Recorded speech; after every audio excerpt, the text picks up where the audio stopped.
Show up. Did Jerry press the button? Yep. We're buttoned. Oh, We're nice. pressed. We're live, buddy. Nice to know. We're live. We're ready to And roll. nice to know. Thanks. Hey, no problem, sir. Michael, Smash, Colton. Way do you? to set me up for Hey, do failure. you care if I say your? Do you want me to say your last name too, or just your letter? Some people don't like their full name. I don't care, dude. I mean, I'll do it however you want me to do it when I do the intro. All right, Gate. Can you hear me now, Smash? Yeah, I get it. So we're connected. We're good. Yeah. No delay? I haven't pulled up your video yet, so I'm wondering so if I pull the video up and it does it, it's probably my computer. So let's see what happens. Just make sure you mute it when you do. Yeah. What's up, Rated? What's up, Hey, Paul? What's now? up, Terry? Yeah, I can hear you. Can you hear me? Can you hear me? Are you there? Yes? Okay, I can't. It's my your computer's not computer. letting me have. It's me. I'll pull a chat up on my phone. There you go. Perfect. All right, so we figured it out, guys. It was my fault. Hey, it wasn't. You mean it? You mean to tell me Mindy was bashing me on my internet because of the issues? It wasn't my internet that was messing it up? Well, you didn't know that I couldn't run Zoom and my YouTube at the same time. I don't. Yeah, I don't know. I'm streaming. I'm on YouTube.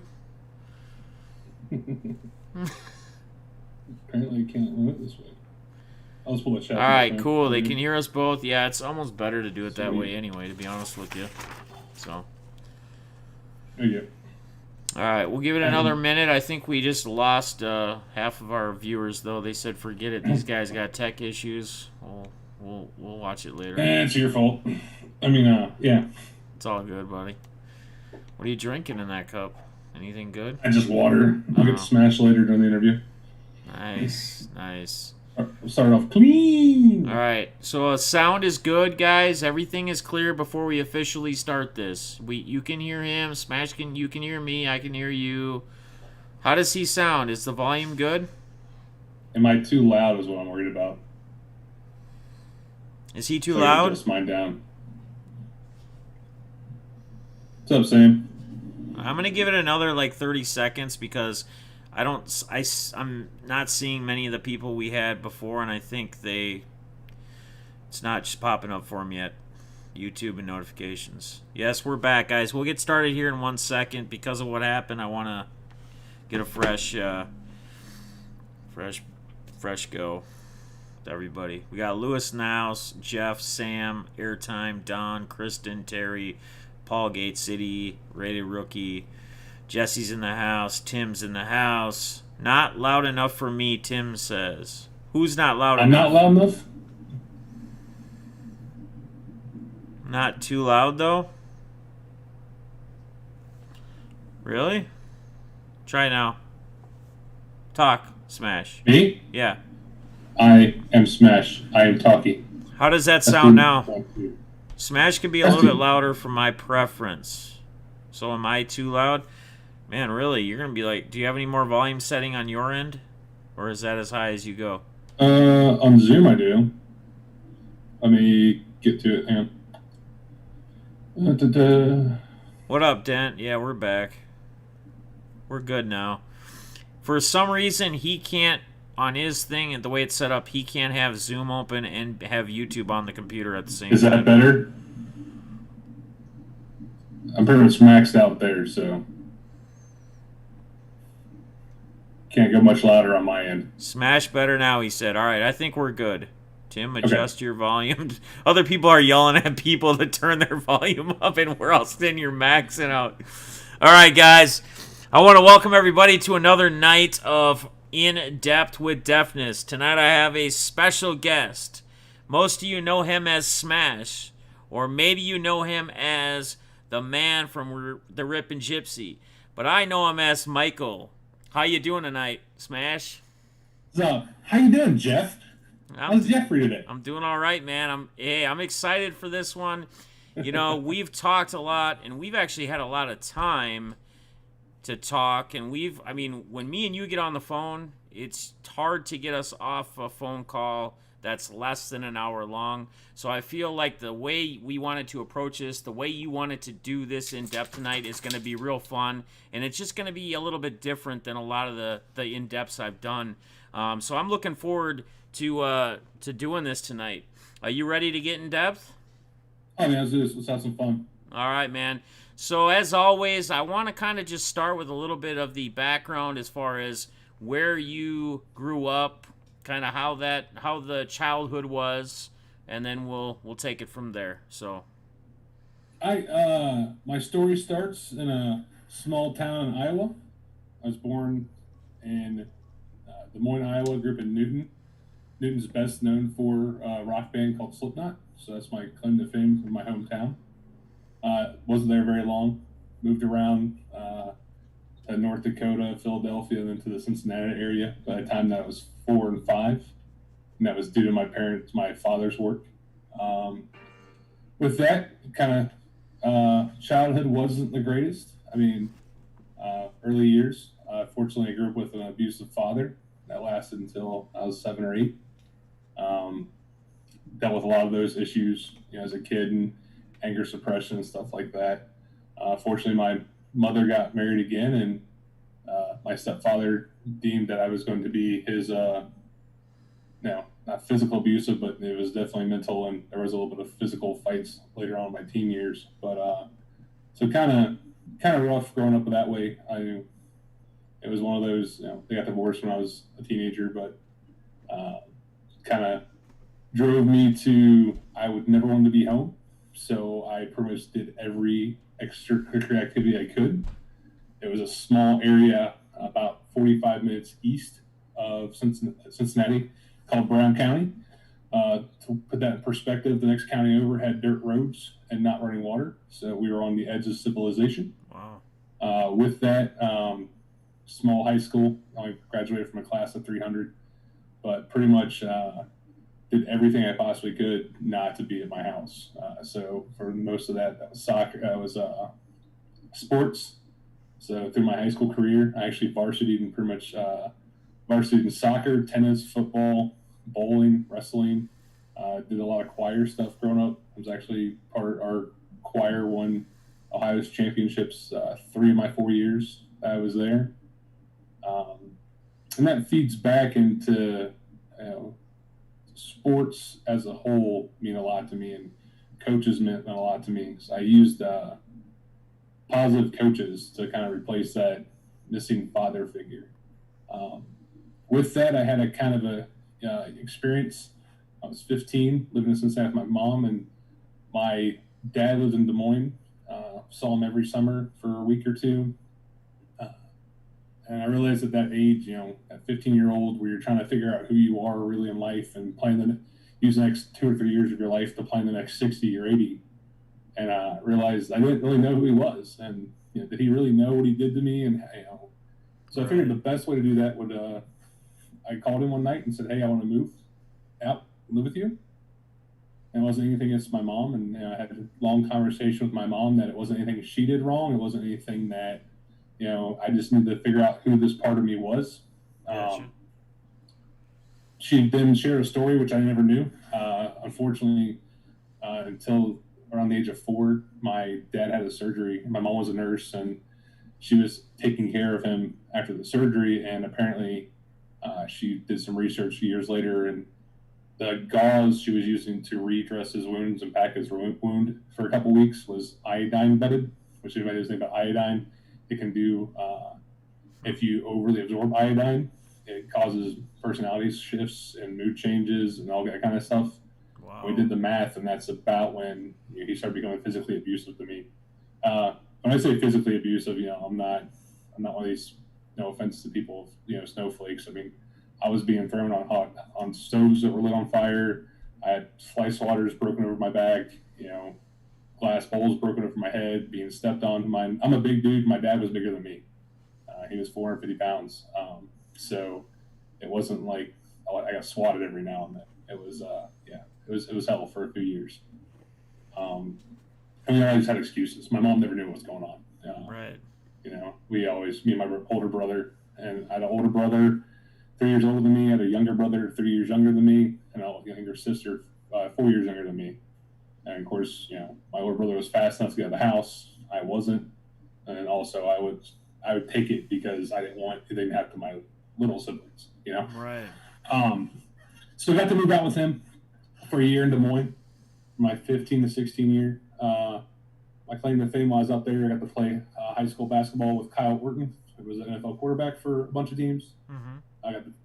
So that was kind of fun getting to know him a little bit before and watching him go through his sports transition Right. To college. Then it was the beginning of December of that year, in my junior year, and my dad kind of, I was fine, living life. Dad was pretty relaxed. Realized that knowing the information I knew now about potentially his condition and stuff, he honestly, I don't think he knew what he did to me. And I was at peace with that. He approached me and said, "Hey, I think you should go back and finish high school where you started. Be with your friends when you graduate your senior year." And he convinced me to move back to my mom's house on Christmas. So I drove back to my mom's house on Christmas. Got there Christmas Eve. They told her I was home. She thought I was there visiting. No, I'm home. Right. I'm going to finish that stuff here. And then unfortunately, I got a phone call, or she got a phone call that my dad suffered a massive heart attack on New Year's Day. So, kind of thinking back on it, I wonder if he knew it was coming, kind of thing. Right. Unfortunately, I know some people in the hockey community have all dealt with death and stuff, but it was kind of a crazy day. My brother was in the Army at the time, stationed in Korea. So I'm on, trying to figure out who and get a hold of, and didn't really know a lot at the time, military-wise, of what to do. I ended up calling the White House and the FBI just trying to figure out how to get hold of my brother in Korea. Wow. Because his dad died. So got my first talk with the FBI when I was 16. That was cool. Actually called me back, and they knew a lot more about me than I told them originally, so that was interesting too. So play it forward about a year and a half. Said still highly involved with school, except I went through a stage of that, hey, I came back, and I kind of turned my back on sports based on a coach I had. So came back, went back out to Iowa, buried my dad, came back. Of course, it's mid-January now. Not playing basketball that season because they transferred back. And then my head football coach came up to me and was like, "Hey, we got lifting practice after work or after school. Da da da. You're gonna be the senior captain, all this other stuff. You need to get to lifting practice." And I told him, was like, "Hey, give me a week. I just lost my dad. I just moved back. A lot of things are kind of hectic. Give me a week." Right. Talked to my defensive coordinator, who's a really great guy. Told him the same thing. He completely understood. 2 days later, my coach ran down the hallway screaming at me, why I was letting the team down and why I wasn't at practice. So at that point, I actually said, "Hey, I'm done. I'm not playing. I'm screw it. Right. I'm out. I'm not. Right. I'm not playing the games anymore." Sit there, and after that got around, small county school. We were the only football team in the county at the time, so I got to talk to the athletic director that day, the vice principal that day, the school counselor that day, and the booster president and the guy in charge of the education board. They all came in to talk to me to see why I wasn't going to play football. Wow. So that's kind of where I grew up at. Right. I stuck to it. They had my jersey set aside. I got a phone call from at least 2 teammates every day during 2 days in conditioning, and up till the week of the first game, they had my jersey set aside and everything. No one picked it up, and it was hey, he's going to be back, and stuck to it. Yeah. With that, my wrestling coach, I was like, "I'm not playing basketball. I'm done." I went back for my senior year based on me jumping back and forth to Iowa. I was short quarter credit to graduate. All my required courses done. So pretty much I went to my senior year, and my hardest class was tech sculpture and instrument technologies. It was a hard senior year. It was hard to go to school, kind of thing. My wrestling coach got a hold of me and was like, "Hey, I really would love you to wrestle. I know you're kind of, he told me, he's like, I know you're anti-school. I know your dad died. You know, he's friends with the family. Right. So that's when I did my 1 year of varsity wrestling. During all this, I actually reached out to a couple D2, a couple D1 schools. So I realized I had to pay for college. I was looking at I wanted to go be a high school teacher, and I wanted to go be a coach because what coaches meant to me growing up through my life based on all those experiences. Yeah. With all that, that was where my passion was. Had an academic scholarship to Northern Kentucky University to major in education and business management. I wanted some kind of sports business management. I wanted to do something with sports, And then I got a letter back from Ohio University that their scholarships were full, but based on recommendations from my defensive coordinator, it was still on my side of the team. He contacted a couple of his friends up there, and they were willing to let me walk on to come play. During all that, I was doing a bowling league, and now come to find out my Navy recruiter was in the same bowling league that I was, and he didn't know me because I wasn't in any of the senior classes. I took all the senior classes my junior year. Yeah. And so he's kind of like, hey, who are you? Where do you go? Told him, he's like, well, it's my school. I've never seen you. He explained it out. We got talking and decided that, hey, you know what? Instead of going to school, I can go drink at college for 4 years and skate by. Kind of like I've done, I didn't drink in high school a lot. But I can go to the Navy. I can do something productive and, do something, get money for college afterwards. My brother was in the Army. Really proud of him at the time. Call him, talk to him about it. He was a combat medic that was in scout school at the time. And he told me if I joined the Army, he'd shoot me. So I took that very literally. Went to the Navy stuff. My first time I went through, took the ASVAB, did all that stuff. They set me up to be a cryptologist. So I was going to learn crypto and coding and all that stuff. Do some maintenance side work on that. And then I'm a pompous, I don't want to say pompous, but I'm a proud person. And I don't like people setting limits for me. And I knew that the top program in the Navy on the educational side of stuff was the nuclear power program. And with that, I kind of asked, like, hey, why didn't you offer me this nuke thing? I know I did really well with my ASVAB. And they're like, oh, well, you missed it by one question. And I was like, well, that sucks. Right. Can I take the exam to try to get in? And they're like, oh, yeah, if you want to, you can. No problem, blah, blah, blah. So went to take this exam, took it, and I'm going to tell you again, that slacker year of high school that I just got done doing, I didn't take calculus, I didn't take chemistry, I didn't take physics, I didn't take all the stuff that's on this exam. Like I was earth science out and biology out and, pre-calc. And so I'm like, okay, cool, I'm going to go to be a cryptologist because I just tanked this exam. They give me a call a week later asking me to come back in to sign new paperwork. And I was like, what do you mean sign new paperwork? Oh, well, you got in. And I was like, what do you mean I got in? There's no way I passed that exam. They're like, oh, yeah, you need a 50 of 80 to get in, and you scored a 50. I was like, sweet, somebody misjudged that. Nice. So joined the program for that. Sit there during that summer, senior, graduated, waiting to go to the Navy, delayed going to the Navy to go see my grandma was turning 85 at the time. I didn't want to miss that in August. So left in December. During that time, I met my first wife, not Gypsy. We kind of got engaged before I left, kind of thing. Mm-hmm. Bad, stupid move. So if anybody out there is thinking about going to the military out of high school and you meet a girl and you think everything's going to be great, just take a couple years and soak it over. We'll get to that later. But sit there and went down to Charleston, went to boot camp up in Great Lakes, Illinois, just north of Chicago. Went to, they called it Nuclear A School. So my technical rating or my job was electronics technician. And then the nuclear part of it was going to be a reactor operator to learn how to actually control the reactors, turn them on and off, operate them, that kind of thing. Got to the A School. First class right out the bat is math. I'm not a math guy. I don't like math beyond like algebra. And barely passed my first test. Got pulled into a discussion with a bunch of higher ups, and they're telling me that, hey, based on you barely making the test to get in, based on you not scoring a high in the ASVAB to get in, based on this test score, you have a 5% chance of completing this 1.5-year program. And you're going to have to work, extremely hard. You're going to be on crazy hours. You're going to have to put more effort in than everybody, blah, blah, blah. Right. So I took it with a grain of salt. I was like, you know what? I'm not good at math. Let me get into everything else. I actually finished in A school, second in my class. So I kind of blew them away.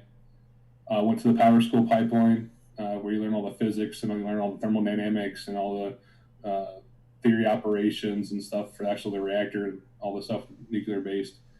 Finished in the top 10% there. Went on to the next course, which was another 6 months. They called it prototype, where you're actually training on a real reactor, learning all the systems there, learning how everything works, learning how to operate it. It's a 6-month course. I actually was 1 day short of graduating in 4 months. They could have gotten my test 1 day sooner. I would have graduated with the class before me. So I was the first person to qualify out of my class on that. So, that 5% chance, I definitely took advantage of the whole 5%, and 5% just to pass, right, not to excel. So, right, we kind of killed it out of that. Went from there with my first duty station on board USS Scranton. It's hull number SSN 756. Yes, it's named after Scranton, Pennsylvania, from The Office. So we had a great time with that show during the time I was on board. The town was amazing. They supported the boat awesome. Again, got married back during my schooling time. Did my first deployment overseas to the Middle East. Did some really cool things that I signed a piece of paper that I'm never allowed to talk about ever again. So that was kind of cool. Sorry, Def, I can't get you to end up on there because I won't go to jail. I know. Some really cool stuff though. Came back, did my second deployment. During my second deployment, my wife of 4 or 5 years decided that she wanted to go sleep with somebody else. So she did. So I came back to the status quo, sailor Navy story, cheating spouse. The next 1.5 years trying to save a marriage that wasn't savable, and finally gave up on it. During that time, my hobby I got into, thanks to a shipmate of mine and a buddy of mine that I actually moved in with for a little bit to get away from my ex-wife. I started building import cars. So I got in, bought a brand new, was it that time, it would have been 2010, Evo, Mitsubishi Evolution. First week, tore all the door panels out. We ordered new wheels for it. Got with a company that was in Norfolk area that was owned by 2 sailors, and we were dropping all kinds of craziness into this car. Ended up being the premier Evo Mitsubishi on the East Coast for about 2 years. So I think I went back and looked at it before the interview. I think I won about 7 to 8 shows in that period, and have about 14 trophies from those shows to show for it. Of course, like everything in my life, everything's going great now. I got a great hobby. I got this awesome car I've built. Everything's going awesome. And then it was the day after the major show that was in Norfolk area. The shop, I had my Evo, and I had a Rumblebee pickup truck. And the shop borrowed my pickup truck to move stuff around for the show because it was pretty, so it could sit there with everything else. We had to go repark it and that stuff. So the shop owner picked me up from work, and I parked my car. The apartment I had, the parking lot was kind of like a bowl, and the drains at the bottom, and I usually park it up on the edge. For some reason, those parking lots were full, so I parked it kind of toward the middle of the bowl. In the parking spot, buddy picked me up. We drove down, got my truck, drove back. Everybody's familiar with Hampton Roads. The shop was in Norfolk, and I was living in Newport News. You had to go across these bridge tunnels. And in the 1.5 hours I was gone, we got about 2 feet of rain and a flash flood. So I drove into my parking lot, and my car was underwater. And I was, crap. So, immediately called the insurance company, had them tow it out, told them I just want to dry it off, let it air out. I'll take care of the rest. They totaled it. So I lost my car that day. Didn't give me a chance really to buy it back. So kind of sucked. So kind of hung out, built. I had a Mustang for a while, built that. Got another Evo, built that. Was getting out of the Navy. At this time, I was working on a project. I was stationed on the USS Minnesota. So to let you know, Def. Shout out Minnesota. The submarine. Yep, USS Minnesota. I helped build her. So, and I was actually the first person to take the reactor critical. I was the operator that got to turn her on for the first time. That's awesome. So, Yep, very familiar with Minnesota. Had a bunch of sports stuff from them, so that was awesome. Uh, Finished that project and left the Navy. Unfortunately, during my divorce, instead of becoming an alcoholic, I kind of just stopped working out and started getting the smash body you see now. So they gave me the hey, you're too fat to be in the Navy, but so they actually went to kick me out back in like 2011. Yeah, 2011. I actually got orders. I was being discharged from the Navy. Uh, Called one of my old connections just to let him know that hey, I was getting out. Here's why. He called two or three of his friends, and the next morning I went to walk out to go start my discharge paperwork at the squadron building. And there was a letter from a different admiral that outranked the admiral that was trying to kick me out, saying he can stay as long as he wants. So Nice. that was a fun conversation. So at least I was good enough at my job for people wanted me to stay. So Right. that let me finish the project. Once we finished the project, I told the captain of the boat of the Minnesota, I was like, "Hey, I finished this. I feel done. So I'm ready to transfer out. Let me proceed on with the rest of my life and get moving. So I don't Yeah. like to leave things not done." Yeah. Um, so with that, moved to Oklahoma, took a job at an oil field company doing well servicing. So we did coil tubing, cement, hydraulic fracturing, all kinds of stuff. That's where I actually met Mindy at. So that's really important part of my year and a half of my life. Met her while I was out there. We started dating, moved in together. Eventually they were trying to offer me a supervisor job over in Australia. We didn't take it. Mindy got pregnant. We had our first son together, Dominic. So she has the two older kids. Mm-hmm. We call them Moose and Bug. And then we had Dominic, which we call Squish now. He's a mini smash, so he's a squish. And sit there and went over shooting the labor at like 1 in the morning, and I was in Houston, Texas area, and she's in Oklahoma City area, and I've been up all night or all day doing rig up work and stuff like that, and then started drinking because we were gonna swap towers because I was going from day shift to night shift the next night, so I was trying to stay up as long as I could Uh-huh. to sleep all day, and so then I drove from Houston, Texas, back to Oklahoma City overnight, missing being born by 45 minutes. It kind of sucked. Wow. Then I kind of realized I had, hey, this is my opportunity to be a good dad. Unfortunately, I've had bad examples, and I'm not coaching like I wanted to. But now I have my two step kids, and that's great. But I love my step kids to death, and I've been with them since they were like 4 and 5. But Mm-hmm. there's just that some connection you have, and I apologize to them to say it, but I love them all equally. But that was that first time where I was like, oh crap, I really need to be there. Right. So I took a job to go be a senior reactor operator up here in Cleveland. Got that license and people ask, well, what is that? People want to relate it to the Simpsons. The Simpsons would be Homer Simpson. He's the guy pushing the buttons, turning the key, turning the switches. And I think there's actually a person behind him that's qualified to do that, but also knows all the legal ins and outs and federal regulations and everything of how to keep the plant operating within its license conditions. So I was the guy responsible for that. Um, and then was doing that for a while. Then early last year, decided it was time for a change. There's some stuff going on with the political climate with the nuke industry up here, and got contacted by an energy technology company that makes parts for reactors, makes the things that measure the neutron flux inside the reactor. They develop those, and they also do a bunch of other stuff.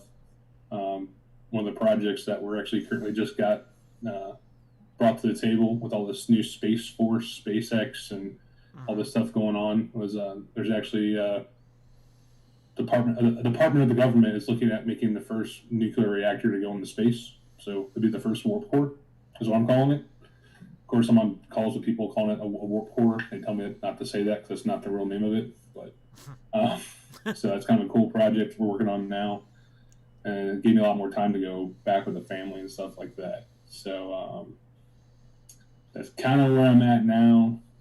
With that job, I get to work from home when I want anyway, because I'm a field service technical and design engineer, so I Right. don't have to go to the office every day.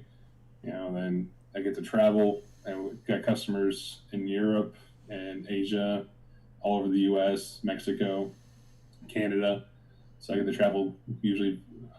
They prefer me to travel about 50 to 60 days a year. Right now we're down to 20, 30 because of COVID, but during that time frame, helped Mindy start Rip and Gypsy, which a lot of you are familiar with. Rip and Gypsy actually got started off. I took 2 weeks off for a staycation in Cleveland, and Minnie's a stay-at-home mom at 4, or 4, and we calculated it'd be best for her just to stay home, and and she was looking for some kind of outlet to do something, to be interactive with people and still Mm-hmm. be able to do something. And I started being a customer breaker back in 2016, chasing Zeke Elliott stuff for my oldest son. Connor, he was a big Zeke fan. So we sit there, and she's like, I think I want to be a breaker. And I was like, okay, cool. So I went to my office for about a week, and I came back with everything she needed to do already done. Like, here's a website. We talked about a name like a couple days later. She didn't realize I was doing everything in the background. But had the first logo, had the business licenses, had 3 distributors, 3 wholesalers, website design done, everything. Like, here's your business. You need to start practicing to do this. So one of those, when we start something, I'm kind of all in kind of thing. So. Yep. 2 feet in, jump in. So there's a couple things, Smash or Michael, if you will, that I want to kind of recap from everything you've just told us, kind of the outline of from the beginning to where you're at right now. And before I do that, I just want to say thank you for your service, first and foremost. Okay. Thank you. I also want to say that if I were to be a person that just listened to what I just listened to and say one word that would define what I think as far as like a smart side of Smash, the word would be Rain Man. I don't know if anyone else out there may agree, but I'm being honest. A lot of intelligence here. Now, I want to go back to... I don't want to spend a ton of time on this, and I know you don't either, and I know we want to get to the second part of this in depth, which is going to really be a fun part, but we want to spend some time on this because it's important. The abusive parents, right? You had touched on how you going through that, you not really having that there, you relying on your coaches, as your directors, kind of taking that father figure or looking for that male role model father figure, if you will, which is kind of in the same boat that I was in. But what, besides being the person you needed when you were younger for your kids now, because of what you went through, what were the biggest things that you gained or you took away from, besides what you'd already said in the source of, hey, I'm going to be the right father, I'm going to be the one that I needed that wasn't there for me? What are a few things, what are a few messages, maybe things that you learned that you could give the people for what you have gone through in your life and where you're at today? And there's a few things. I'm sorry, this thing kicked up. You there? Yep. Can you hear me? Oh no. You there? Oh no. Smash?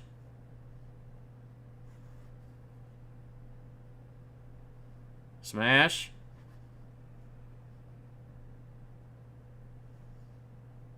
Smash.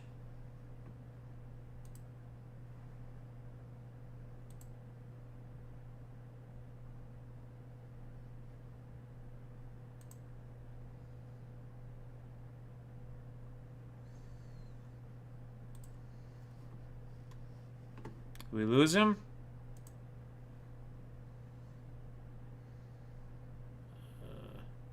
Guys, hang tight. I think something popped him out. Just be patient. He's going to try to join back in here in a second. Apologize for any technical difficulties. Not really sure what's going on or what's happening, but we'll get him back in here.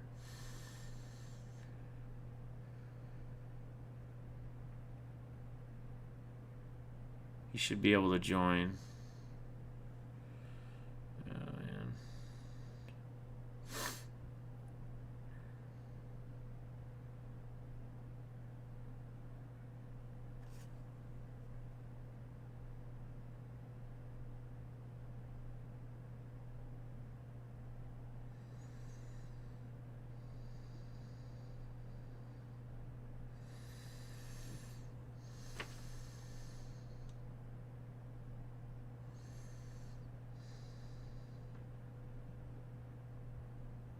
Yeah, I know. Oh, it was his internet. Okay. What's up, buddy? Of course. So it's always gotta it's always gotta be something, man. It's all good. It's all good. Everybody's patiently waiting. We were just getting to the good stuff too. No, I'm just kidding. No, it's all good, man. It was great. It's like right after I ask you the question, like it's like it was finally my turn to give you a question or talk, and it was like, boom. No, we're not gonna let Defness say anything. Forget it. Yep. It's all we can do, man. It's all we can do.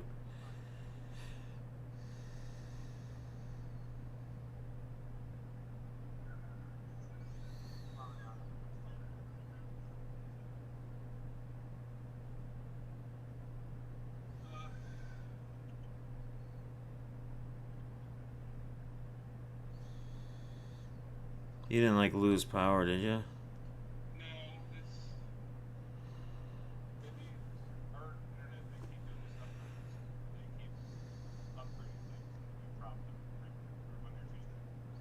Oh, I gotcha. Hey, you know what you could say to her right now in this time, just to make light of it. See what? No, well, she got out easy then, because what I was gonna say is you could tell her, hey, this is what you get for ragging on Defness about his internet. All right, getting you in here. All right.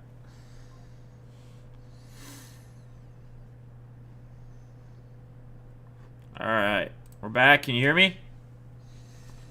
Can you hear me, bud? Turn your YouTube off on your computer. Turn YouTube off on computer.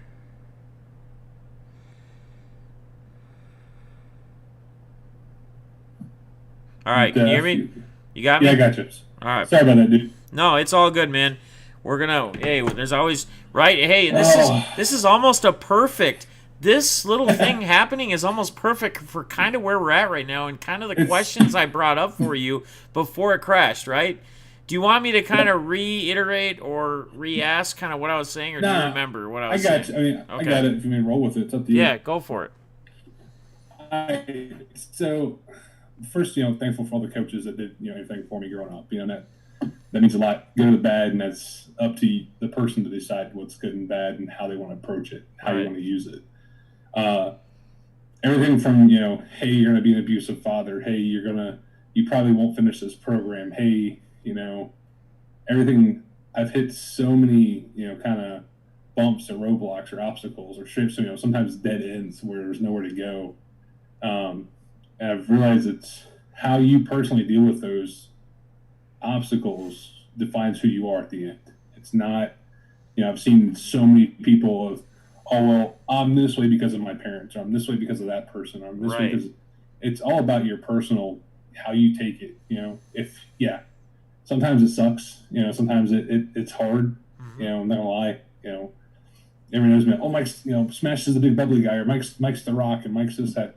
We break down too. Right. I've had plenty of nights where, you know, I'm, you know, upset and crying over something because I'm finally so stressed out about something because I can't let anybody else see it. Right. You try to be that rock for everybody else, but Yep. all like I said, it kind of something pops up and it's like, oh, I could have, hey, dude, I'm done. Sorry, this isn't gonna work. Blah blah blah. Hey, go find a way to get things done. So it really comes back to your personal fortitude. You call it the grind. Yep. Everyone call it whatever they want to call it. Right. But no matter what life gives you, you can get through it, learn the lesson you need to learn, and make the positive change on the back end so it doesn't happen again. Love it. I love that. I love it. Does that answer your question? That answered my question, Michael. Thank you, sir. No problem, Jeffrey. All right, so here's where I think. I mean, are you good? Do you feel like we covered what you needed to? Looking at kind of what you gave me, it looks like in all that when you went on, it was pretty much everything that you kind of wanted to cover Yeah, on I that mean, first end of it. So, is there that's anything the else back. on that end? Yeah. That's the background of who I am. I mean, I'm not trying to be pompous when I say things. I don't want to say it this way, but I've been blessed with 35 years of being able to experience a lot of things. Good, bad, or indifferent. Right. I talk to people like, oh, well, I hate those one uppers. There's always going to be those one uppers that did it better, and I'll never try to one up anybody. So if I could connect to somebody because I've been there, done that, seen this side of it, experienced it. I like to connect with people on that level. Right. So it's sometimes people are like, "Oh, well, you're one upper." I was like, "No, I don't up you. I just said, yeah. I mean, I've got the tour.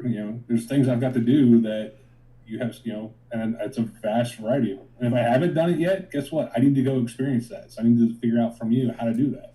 And Because Smash, again, do you so, think do you think part of that people saying you want to one up them or this or that and part of that drive really stem from obviously some of it childhood, but part of that also being people telling you, oh, you're only gonna 5% of this 5% of the people only make this in this program. You barely scored or you barely I made it, mean, you barely passed this, you barely got by this. You there? I can hear you. Are I you can't there? see you though. Your video I'm popped off. gonna kill this damn computer. Hi, I'm back. All right.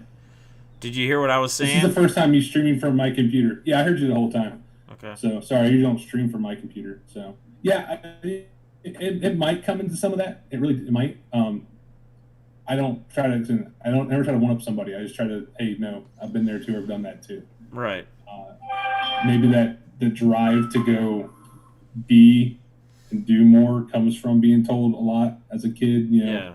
Yeah. Hey, you're not going to mount. My mother never said I wasn't going to mount much. She was everything. Great gold. Yeah. Coming from Supportive. that childhood, early childhood, where they get told you're nothing, you're trash. To Right. People later on going, hey, well, you don't fit the mold for this. Maybe it comes from that, but I just comes from my mom was a single mom raising 4 kids went to finish college. I saw her drive and work and sacrifice, and as a kid, you never really understand the sacrifices your parents make until you're older. Right. So I took that with a huge grain of salt once I realized that in my early 20s of how much my mom gave up. So now we try to me and my older brother, we try to do what we can for her. We give her like 6, 7 grandkids, so she's happy with that too. Right. But I think it just comes from how you personally view the world, and you got to drive. You got to drive yourself. No one else knows what's going to drive for you, and there's definitely enough people that are willing to push you out of the way. Right. And on top of that, don't listen. I mean, you can listen to what other people say or what other people tell you, and you can use it as motivation. You can use it as whatever you want to use it as, but don't let it be something that defines who you're going to be or pushes you out of doing something you want to do if it's truly what you want to do. So, Agreed. yeah. All right. So, if we're good on that end, I think we're gonna push to the other side of this, the Hobby Open Forum Town Hall, if you will. So, me and you personally have had couple hour long, 3 hour long conversations. We've talked a lot. We bounce a lot of our takes and what we feel in the hobby and this and that. So the first kind of one or the topic we want to kind of talk Oh, about. hang on. Oh, Hey, so Def, before you kind of get into this, I kind of want to say sure. a little bit of. I'm not first. These are my opinions, Def's opinions. Yes. This isn't anything that's And with that, I love honest debate and honest, respectful debate. You might agree with us, you might not agree with us. If you don't agree with us, I want to hear your side so I can maybe see a side that I don't understand or see. So Right. that's one. First, Right. Rules of the thing. Nothing here is attacking anybody, and really for any group to grow, especially a hobby, everybody needs to be more open and representative of who they are individually and how the group is as a whole, and accept everybody. The second thing is, me and Deb talked is on this I come from a weird perspective. I really didn't get into the hobby until 2016. My dad had some sports cars as a kid. I didn't really collect until I had started collecting for my son, and that got my whole family involved. So I'm a relatively new collector as of 2016. With that, collector into a small business owner, with Mindy helped build that from the ground side up. So knowing the backside of how that works, to where people that know the Rip and Gypsy story, she got picked up by a bigger breaker, saw the back end, and for good or bad, the backside of that when it gets to that scale, and everyone knows the story that that split there and how to rebuild and restart again and regrind again, And also the weird thing is I'm one of those guys, so I have that customer, small breaker, big breaker, small breaker, and I'm still one of the I don't want to say few, but I'm in auctions regularly. I'm in breaks regularly. And I'm still a collector. I hear a lot of bobble talking heads say, "Oh yeah, we still collect," but they might collect here and we have mail days every week because I'm going out and getting stuff and I'm going out and finding stuff and going out and trading with people and it's great to hear people talk about it, but there's very few people I see doing it that Right. are still in the position we're in. So I think I have a very unique perspective because I see both sides of the fence on the hobby. I see the business side and I see the collector side, and I've seen it from all levels of it. Right. So kind of a pretty where we're at. Okay. Hey, So, Murph. all right, we good? Hey, All right. me. All right. So here's what we want to start on, or here's what we're gonna start this with, and basically what we're getting at, or what we're gonna talk about is, not feeling like a collector belongs. So for most of you, you go into whoever's channel it is, whatever breaker it is, whatever auction seller it is, whoever it may be, anybody associated with the hobby, or this could be really honestly anywhere, but we're talking about the hobby right now, and not feeling like you belong. What does that look like? What does that feel like? Because me and Smash both know, I think, Smash is going to tell what his opinion or take on this is. We both feel like this is a huge issue in the hobby. There's a lot of people that breakers, people that run channels that do auctions that are great with the interaction and making people feel welcome, but really, honestly, truly going into a stream and feeling like you're welcome, getting into a break and really feeling like you're welcome. And not only that, but spending money or not spending money and being a part of or being in that group and getting attention or not getting attention. So, Smash, you want to kind of start on this, the not feeling like a collector belongs? So first and foremost on this, if a collector does not feel they're valued in the group they're in, point blank, you're in the wrong group. Right. That's to me, that's the cut and bones of it. From the collector side of it, if I'm a collector and I'm in a group and I don't feel like I belong, I'm trying to, you guys know my personality. I'm pretty out there, pretty quick. And I don't expect to come in someone's room. Hey, and I'll use the guys a BCB because they're a great model for this. Guys that are in there, been in there for a while, been talking. They say Marcus, Adam, and Chris. They both read the screen and say hi back to you. If they don't know you, they'll try to get to figure you out a little bit. But also from the collector side, don't expect to come in and be like all the intentions on you. Right. You're the new kid. You're the new kid in school. You still have to start building relationships with people in that community. In that chat room, in that group. Luckily, I get to see a lot of different people in different rooms, so most people know who I am and what's going on in the places that I hang out. So that's been great to see. On the business side of it, on the negative business side of it, I've been part of a company where collectors were given one, they weren't collectors, they were customers. That's the big difference that me and Mindy have made. They were customers. They were category guys as whales, fish, or chum based on how much money they spent. And you don't spend time talking to this person because they don't spend money. And this person's kind of spending money, so try to get them to spend more. Well, this one's, this is our big whale. He spends all kinds of money. Make sure you always talk to him and make him feel welcome. Right. That to me is wrong. I mean, I get the business side of things, but everybody works hard for every dollar they make. It's very few people I know that hey, I don't have to work at all. I get paid a crap ton of money and my life's easy. They're out there, but I don't know a lot of them.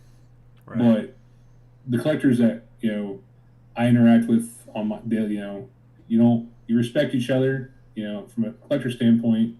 You don't run up bids just to run up bids. You don't, if you know someone's a big guy and you want the card, and you kind of feel for each other, right? But on the business side, on the positive side of it, you know, those people that do take their time to interact and make sure people feel they're welcome, it makes the group, the room, the Discord, the Facebook page, whatever media market, the Twitter posts, Right. feel more involved. And to me, that's hobby. I've never seen a hobby that's a one-on-one hobby. You don't go build model trains in your basement to not show anybody. You don't go race RC cars to do it by yourself in an empty field. You don't collect sports cards by yourself to sit there and just look at them. Hobby in general, and whatever your hobby is, involves other people. So if you're not in a group that you don't feel you're part of, don't try to make yourself part of that, because you're going to turn into what you don't want to be. Right. One thing I do want to say too, Smash, on the, I guess, business side of that, and I brought this up and we've talked about this as well, is for those breakers or breakers out there, if you're not giving any attention or paying any attention to the ones that may be showing up in there and not, and they're interacting, they're chatting, they're saying what's up, and you're just kind of overseeing them because, oh, I don't see them in my list of people in my breaks tonight, or they aren't in this. Again, you're doing a disservice, I feel, to yourself, because number one, again, it doesn't matter if they're spending money or not, but on a business side, this person, you don't know this person. This person's coming into your community. This person's coming into your stream. You don't know this person, and you don't know if we want to get back to naming people as whales, fish, or chum. If you want to classify somebody like that, which isn't the right thing to do, you don't know which person coming in there is a whale or has a lot of money and might be one of your biggest customers. Might be the customer that spends the most money with you and does the most and brings the most people to you, has the most connections. So, perfect example, stepping outside the hobby to put it into a realistic, for me, life thing. Before I went to Navy, my last job in high school, I worked for Sears Electronics back when plasma TVs worth $10,000 a piece. Yes, I was selling them at that time. Yep. Yeah, big giant projector TVs were I was 18 years old. Yep. Selling them. That was my first commission sales job. And so I remember I was having a good day and I was having great numbers. I was converting a lot of sales, and there was a guy, one of our guys, that really wasn't, his name was Warren. I'll never forget this day. And across the floor was this dude wearing this half buttoned up, black flame shirt, dirty jeans, white dirty shoes. Looked homeless, probably. Yep. Yeah, not homeless, close. But from my area, like, dude's not gonna buy a $2,000-$3,000 TV today, right? Right. And I was like, oh, Warren, whatever, you can have him. It's not gonna be nothing. And walked away, went and got a break, came back, and the dude's checking out. And I was like, he probably bought some telephone or something, back when they had those. And guy's like, oh, hey, hi, Mike. I was like, oh, hi. He's like, oh, yeah, you helped me the other day. And I was like, oh. And he's like, oh, glad you came back. Didn't remember the guy. And Warren flips around, sold him 3 TVs for his house. I started looking at the guy, and before he came in, he was like in a business suit, whatever. He's like, yeah, I just got done cleaning my boat out. Sorry, I'm all grimy. And I was like, that's why I learned the lesson of you don't treat people different based on how they look. And you do everybody your best 24/7. Don't stereotype, don't nothing.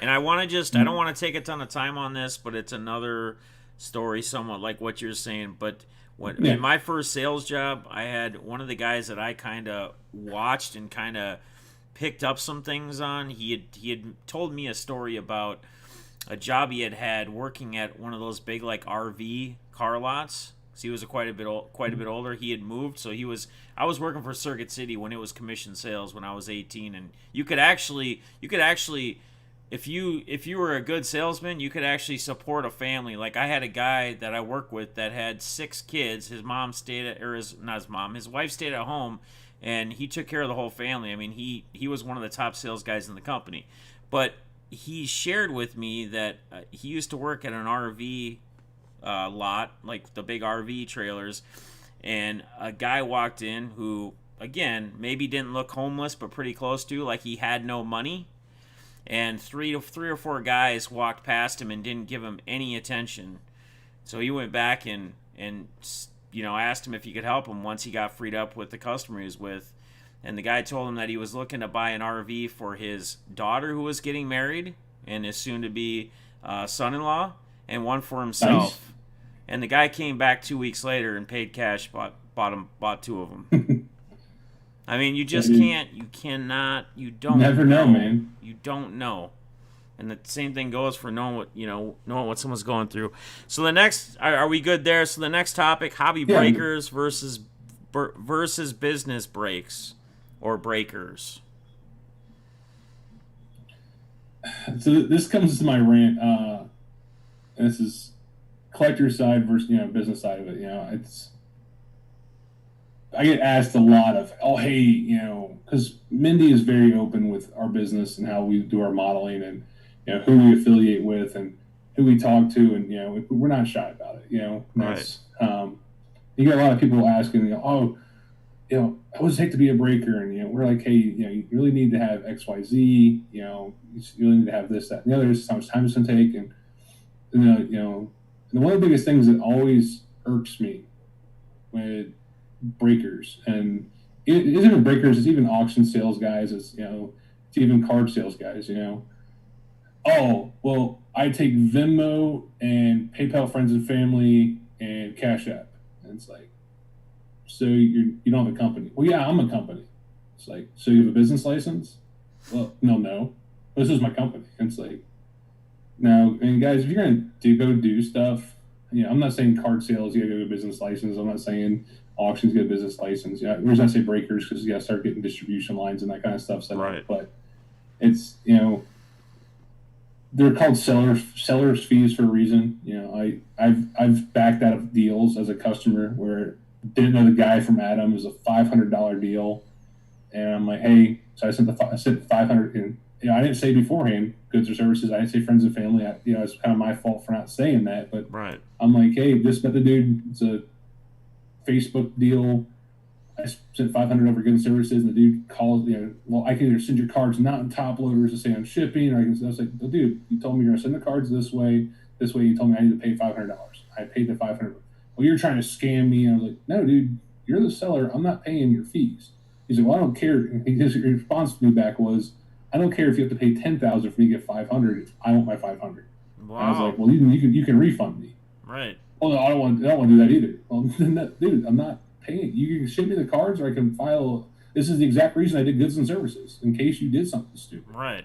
So people, if you're gonna promote yourself as a business, and he said there, and I know Def loves Instagram breakers. That's like his favorite people in the world. There was a group that tried to have me and Mindy come in, and they're like, hey, come check out our Discord and be part of this. It wasn't Midwest Box Breaks Discord. That's where we live, and that's where we belong, and that's our anchor house. But this group was trying to build their Discord up a little bit. So like, hey, can you come in and kind of help promo and give some people some stuff? I was like, yeah, we can. I can help grow the Friends of Gypsy in this other Discord that no one knows about. It'll be great. We got in there and they had me apply to be a breaker, a verified breaker. And I'm like, okay, this is kind of stupid, dude. You brought me in to do this, but okay, right. I'll play the game. And then we didn't make the top 7 verified breakers. And I was like, okay, can you tell me why? You asked me to come in and do this to help you, and now all the guys voted, and they okay, that's fine. They probably know who I was and stuff, and who we are, and I'll hang out. You're cool with it, and just kind of see how the vibe is, and if it's positive, and actually what you're talking about, Right. And tell them I'm talking about my friends that are in the hobby and my business friends in the hobby, and help promote them too. And I went and looked at their verified breakers. One doesn't have a website, and his Instagram to date was 8 breaks. I'm like, not being pompous, Mindy usually does 8 breaks in a day or two. Right. Buck City does eight breaks in the afternoon. Midwest does 8 breaks while he sleeps. It's like, wow, you guys really don't get protecting your people that are coming in here if this is the kind of people you want to call verified. Right. There's no backing on the back end for your collectors. You know, hey, this is a good guy. We know him, but we've all known good guys in the hobby that something goes south, and then all of a sudden they're on a scammers list somewhere. You know, Right. So if you're going to do it right. If you're a collector, you know, the part I always do with collectors that kills me is, you know, and I'm kind of hypocritical on this because people send stuff to Rip and Gypsy friends and family, you know, to save a few bucks for us and for them, and you know, again, but we've built a long relationship with those people. If you're brand new to Rip and Gypsy, you will not send those friends and family because I don't want you to. You know, Right. I know Elo the goat. You know, hey, everything is not friends and family. You know, people are very. We want to make sure you feel comfortable and protected because as a good business owner, you should want to do that for your customers. Right. I always love these collectors you see on Twitter and Facebook and everything. Oh yeah, I bought this guy's break and he never shipped the cards. And oh cool. So how'd you pay him? Oh, Venmo. Oh, PayPal, friends and family. Right. Dude, you know this guy from Adam. Well, I broke with him for 3 or 4 times, and you know the first time was great, and then yeah, you see all these guys who jump in the hobby to be breakers. And the first couple of retail breaks they do, they're small, they're little, they're not. You know, when you first start, that first month or two, if you planned it out, you have money to do everything. It's when you sit there and like, oh crap, I'm not feeling as much as I did, or I'm not making as much as I thought I was going to do it. Then you start getting the grind where people start getting financially stressed on the business side of it. Right. And that's where people's ethics go out the window. Right. So you did it to yourself. And most people cannot max out a credit card or two and make it like our friends. Shout out to the Buck City boys. Oh yeah. The story of it. Most people can't do something like that. Most people would do something like that and then it would be over for them. They would be like, you know what, forget it. This isn't fun anymore. Not doing this anymore. I got to figure out a way to get out of this debt, and this isn't the right way I'm going to do it. I'm going to try a hustle somewhere else or somewhere different. So, all right. So next one you wanted to touch on was the old school versus new school, the hobby business mentality. Yeah, this is one I did want to talk about, and so I'm kind of watching chat. So if anyone wants to chime in, please do. We'll do Q&A at the end. Yeah. But with this one, the one that really gets me on this is Mindy started off. I'll give the RG story from the business side of it. You know, I started off even customized. I was getting in the breaks on eBay. Then I found Breakers.tv, and then and it always seemed everybody was very competitive and very, very like cutthroaty. Me. Yeah. Getting to the business side of it, Mindy's sitting up all night just trying to sell 1 or 2 boxes that get picked up by the big person, the bigger break company, and we were so told, don't go talk to these people. Don't go talk to. Don't let people see you talk to these people, unless it's like some big event like national, and then you can be friendly with everybody. But we were on Twitter. That's so fake. We reposted somebody else's thing. Why are you posting about their break? Because I thought it was a good. We got hammered for it, and we got out of that, and right after I call it the divorce, Mindy kind of wanted to see where people thought of me and Mindy, because there were some bad things. We watched Mindy's video that were said to her that were very over the line and almost unforgivable. And if that person was in the room with Mindy and he would have said that I was there, like face to face, I would have been in jail. I would have punched him and left him out, because you don't talk to anybody that way, especially someone's spouse. Right. And it was brutal. But that goes Barry Hatches. Move on. But we kind of went into different people's room, and I was in Cracking and Wax's room under my M. Colton account. So no one knows who the hell I am because it's a green thing. It's my real name, right? And he started talking about Cleveland beers and Cleveland National. And I said something about it, and he's like, "Oh, you from Cleveland?" I was like, "Yeah, I'm from Cleveland." Da, da, da. He's like, "Oh, you should be able to meet me sometime. Next time I come out there." And I was like, "You've actually met me and you know me, or at least you know my wife, because I knew Kraken knew Mindy at some point. Yeah. We met at Nationals." Yep. So then he puts everything together, and he's like, "Oh, okay, I figured it out." And he gives me this, he's like, "Oh, so do you like Smashing Pumpkins? And how do you feel about Jonah Hart?" I was like, Smashing Pumpkins is a great band from the 90s. I loved them on the Batman Returns soundtrack. Completely missed that he said the word smash to me, So, in the Jonah Hart thing, apparently there's a song called Gypsy that she sings. So like toward the end of the stream, I was like, "Hey, did you ever figure who I am?" And he's like, "I told you, Smashing Pumpkins." I was like, "Oh, yeah." He's like, "Hey, Right. man, you're fine here anytime." So we started talking to other people, just kind of going to see, Buck City was one of the guys we kind of, we knew, hey, you're close to us, what's your really thoughts, and we realized that the mentality of that everybody hates each other really it used to be there, but it's not there now. And that's Mindy made a real effort to go out and become not I want to say bestest buddies because very friendly. We're actually close friends with a lot of our competitors, Right. and it's not competitors to us. It's a this is these guys do it for luckily enough, Mindy doesn't have to do it for a living. My job provides our life for us and our four kids. It does help us pay some bills. It gives us some room to go do more hobby stuff. It lets us travel to do hobby things. It does help us out financially, Right. but it's not.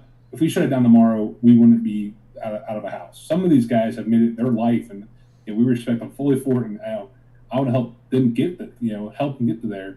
But it's been great to watch. When Mindy started her FOG, right? Her Friends of Gypsy, Yeah. and, Midwest Box Break, Cargo Warehouse, you Guns, Sixer Soldiers. Giving Eloy. tickets. Buck City's going to be on there shortly. We've talked to them. Elo the Goat, and it's all these guys, all these talking heads in the hobby that are completely cool with being friendly with each other because there's no reason not to be. Right. It's not a, okay, yeah. So if I come over and you're friendly with me, one of your customers might come over and buy into one of our breaks, and you might lose a $10, $20, $30 break spot. If you're worried about that one $30 break spot, you're missing the big picture of your business and you're missing the big picture of the hobby. Because again, you're out to grow because the more everybody interacts and talks, the better it is. Now I fully do not condone. I'm not going to go in Buck City Breaks room and talk about things we're breaking. Right. That's not You're not going to right. advertise your breaks or your Yeah. sale in another. Exactly. Now, sometimes I'll be in someone else's room and people will ask, "Hey, are you doing one of these Right. breaks again soon?" Right. And that's the person who's asking from their channel. Yeah. It's not right to go in and potentially poach customers or poach collectors or however you want to say it. And I've watched people do that too. These big people don't talk to anybody, and they go like send people DMs, "Hey, you should be breaking with me, not this guy." It's like, are you serious? Like, All right. And the bad thing is, it sounds. I came up with this analogy, and have never done illegal drugs, quote unquote illegal drugs. I drink a lot, but it's the one thing. Not condemning anybody who has, and not sorry, love you death, and it's not a problem. But No, that's wasn't why. my No, lifestyle. that's why you're Rain Man. What's that? I'm piecing it together now. That's why you're Rain Man. Nah, Probably. it's a joke. But but the analogy I've come to realize with breakers and hobby people on the business side to collectors, we're kind of like drug dealers. Everybody has the same kind of thing, the same products. It's just who you're comfortable with and whose prices you like the best. As bad as it sounds. Well, it's an addiction for a lot of people. I mean, so yeah, Or you're is that hitting, too? you're hitting it right on the head. I mean, it is a straight. And I like what you said though. I want to touch on it quick. The whole, you saying about, oh, somebody might lose a $10 break to go over to you, or or Rippin or wherever, whoever you're talking about, or whoever the person is. But on the flip side, who's to say you're going to lose anything? You may not lose any break, and they just may also get into a break in Rippin' Gypsy or Eloy or Buck City. Yeah, I mean, that's possible too. people. And here's my Not many people budget. I'm going to be honest with you. Not many people budget. So when we're talking budget, that's where I say, like, you may not lose anything, because if they were budgeting and spending X amount of dollars a day or a week or whatever, okay, that might come more into effect. But from what I see as I'm around in a lot of different streams, unless everybody's budgets are astounding or a lot a week or whatever, then or their budget's really high, then then I don't think a lot of people are on a budget. No, I'm not saying that for everybody. Like there are probably legit people. I'm sure there's legit people What's up, Cove? that are straight to a budget, straight to a dollar. This is how much money I'm going to spend in the hobby a week. Or maybe they utilize their sales from eBay and selling on Twitter and whatever other platforms, auctions, for that to be their allotted break money or buying card money, whatever it might be. But yes, the whole thing, like I agree 100% with Smash. And it's we both talk about this. Like we have the same mentality, and it's that network mentality, right? You network, you build friendships, you build the relationships. You don't have to be, as much as it's competitors or whatever you want to say, or in a competition because you're a breaker and someone else is a breaker. If you find ways to work together and utilize each other's resources, how much bigger things can be, how much more beautiful It's the hobby can be. Like on the business side of stuff, I went down to Buck City last week, right? And they invited me and Mindy down to hang out for a break night, and they let us get on break, and that was amazing. Just to offer up their studio and their channel, so that people get to see Mindy and us interact and talk and have fun, and that was great.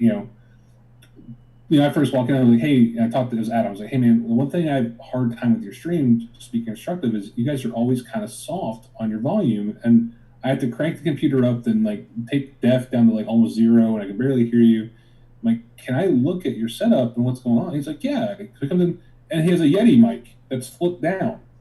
I was like, oh, no, that's not how these work. And I have to diagrammed out and showed him, like, hey, set it up, and then here's the back setting you want to be on. And their audio has been a little bit better since then. And it's like, hey, simple things like that, where things that I notice from the business side, they notice. And there's others, if Midwest has talked to us about, hey, this, that, and the other. And it's great to have friends that are in the same business as you that are willing to talk to you. Now, there's some things we don't go through and, hey, what's your price on this and what's your price on? No, that's not all I was there for. Right. You still have to run your business. Yeah. But the collaborative network on the back business side is so great for us, because if we get it right, we as the business side of the hobby can get things right. It makes it more enjoyable for the collector side of the hobby. Right.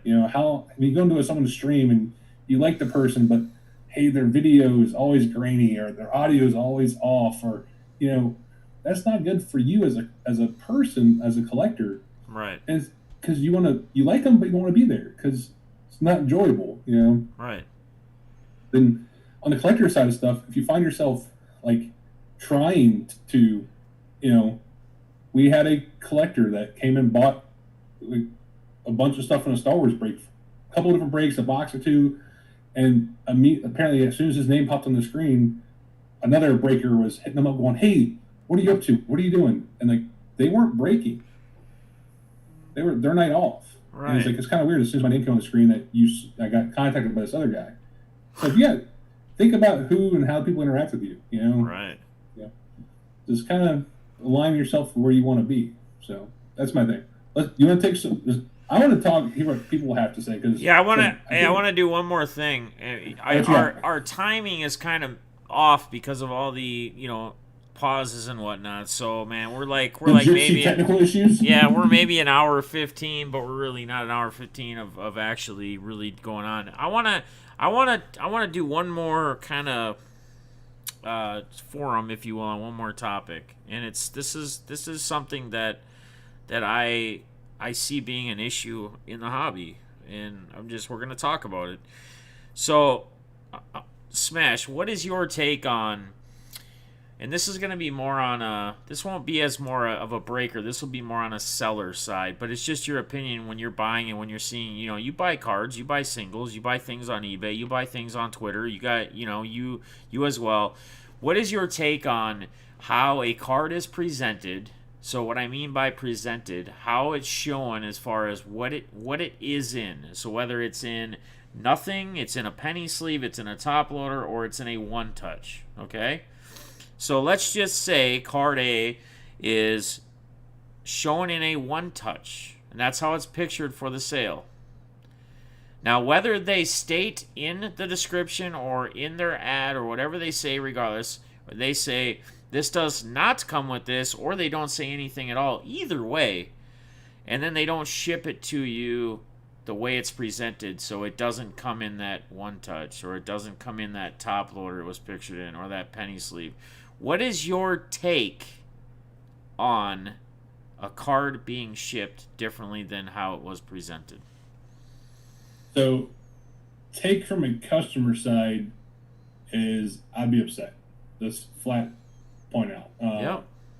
Working in customer kind of relations sales when I was younger, being a customer interface for my company now, if I present something to a customer, if that's the way it's presented, that's the way it needs to be taken out. That's the way it needs to be delivered. Now, if you're going to go and take a picture of a card in a one touch and then post it to sell, it needs to be sent in one touch.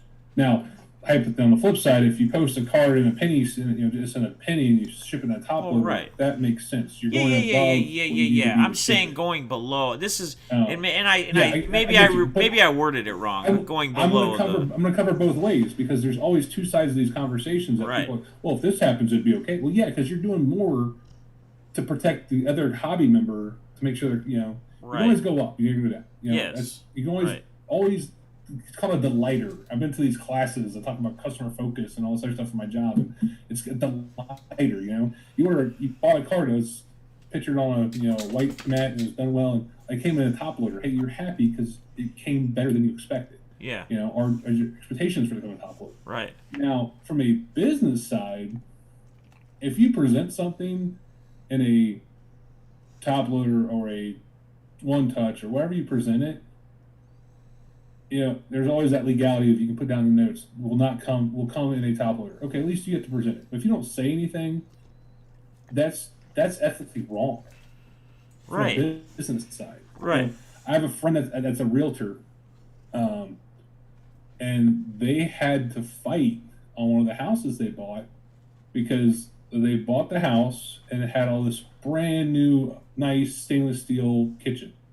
Every appliance was this new stainless steel kitchen, medium line, nicely done, blah, blah, right? They buy the house, they close the house, they move in, they come in, and no offense to anybody who has this, it's all old, dingy, white, hot point stuff, and the stove is an old, barely fallen up, and they're like, what the hell, this isn't what we bought. They had to go to court and take the sellers to court to get, they want the old stuff back, they wanted money to put up the new stuff, and they won. Because Right. all the pictures of it, all the descriptions of it, everything said, nothing said, hey, we're taking this stuff out. It was, hey, you're getting a house and you're getting appliances with it. It didn't say they're going to change the appliances out. Right. So you can't do that to people. And you hear a lot of excuses. So like the different excuses or the different things people will say will be why they had it pictured in the one touch and why it was not shipped in it or whatever it was in or whatever was presented not shipped in. Oh well, it's whether it's they think it's better looks, well then that's just misleading. If that's truly what their take or what they see on it. Or, well, when I have it in my storage boxes, my cards that are in my one touches, I can pull out and find easier, like if the boxes are full. At the end of the day, it just comes down to, like, it has to be laziness. What's the difference if it's easier to pull out of a box or whatever? You take it out and you put it in whatever it's going to be shipped in, right? You switch it out. Is that really that difficult? And here's my other problem. Hang on, let me say one more thing. Here's my other problem with this is that when you're switching it from that one touch to the penny sleeve top loader or however you're going to ship it, something could happen. Something could happen to that card. Agreed. You could be dropped. It could be dinged. So now the condition of the card is a whole nother topic. If you're switching it, if it fell, if it got damaged, whatever. So guys, again, and I say it this way is one, if the customer protected themselves and paid correctly. Yes. If you paid goods and services and you paid this, and then you can hold the seller accountable. And this is those kind of people that, I got the card, but it wasn't really exactly what that's still that shady line. Right. You're waiting to get scammed. Right. And you were scammed, you just don't realize it. Right. So if you're a seller doing it, don't be surprised if people start calling you on it and they stop buying from you. Right. Because you need to be upfront about it. You know, a lot of the negativity in the hobby can be stopped if people stop trying to take that 20-cent scam or the 20-cent shortcut. Do what's right for the collector and think you're the person buying the card. And that's you say that 20 cents. Literally, I had somebody I literally had somebody say when I was doing the poll, well, accessories and supplies cost money. Okay, well, you're controlling the price of what you're selling it for, right? I mean, unless it's a bid, unless it's an ultimate bid where you're just letting it go bid to what it ends at, you're literally listing it for whatever price. So if you feel like that one touch is $2 or $5 or $1 or 50 cents or whatever you feel the value of that one touch is, simply incorporate that in your price that you're selling it for if that's truly what you're worried about or what you want to get. Now listen, Jeff, it makes logical sense, so you can't do that. Oh yeah, I know. I know. So hey, let's get to some of this town hall stuff. I know there's some questions popping up. Yeah. Let's roll some Q&A, guys. Q&A, and hey, by the way, we do have a birthday out in the chat, in the hobby tonight. Kristen B, it's her birthday today. So happy birthday, dude, Kristen. Did you hear what she got for her birthday? I didn't hear what she got yet, no, because I've been working all day. Things. Right to hear. One, the Break Club Network, Midwest started on Discord. If you're not part of it, get a hold of Ben at Midwest to join it. We got together and got her a cameo from some guy named Mr. October. He used to play for the Yankees. Apparently, Kristen's a fan of the guy, and he did an amazing job in the cameo. So that was great to watch her reaction to it, and just being part of a group where you belong. You belong, and people care about you. Right. That's one of the great things at Break Club over there. And then this wasn't really a gift. She bought into a break last night with Mindy. She did a box splitter of the new Star Wars Series 2, Rise of Skywalker, and she pulled the 101 Rey and Finn dual autograph card. Wow. That is insane. Awesome. That was her. That's super dope. We went to her birthday to do it, and we did it, and that's what she Heck yeah. Her personal buy for her birthday of 101 dual auto, the top two characters. So. All right. So I see Guns. Guns is going to haunt me here if I don't get on him because he's going, man, I saw this debated a little while ago on Twitter, and it was actually the poll I think I put up, and I just wanted to get Smash's opinion. But we're going to hit up with Jimmy's question here. What about LCS's buying up Target retail boxes and selling them at eBay prices? I told you guys the blaster boxes are going to disappear. There's no longer going to be a $19.99 blaster box. It's not going to be. So here's my whole take on the recent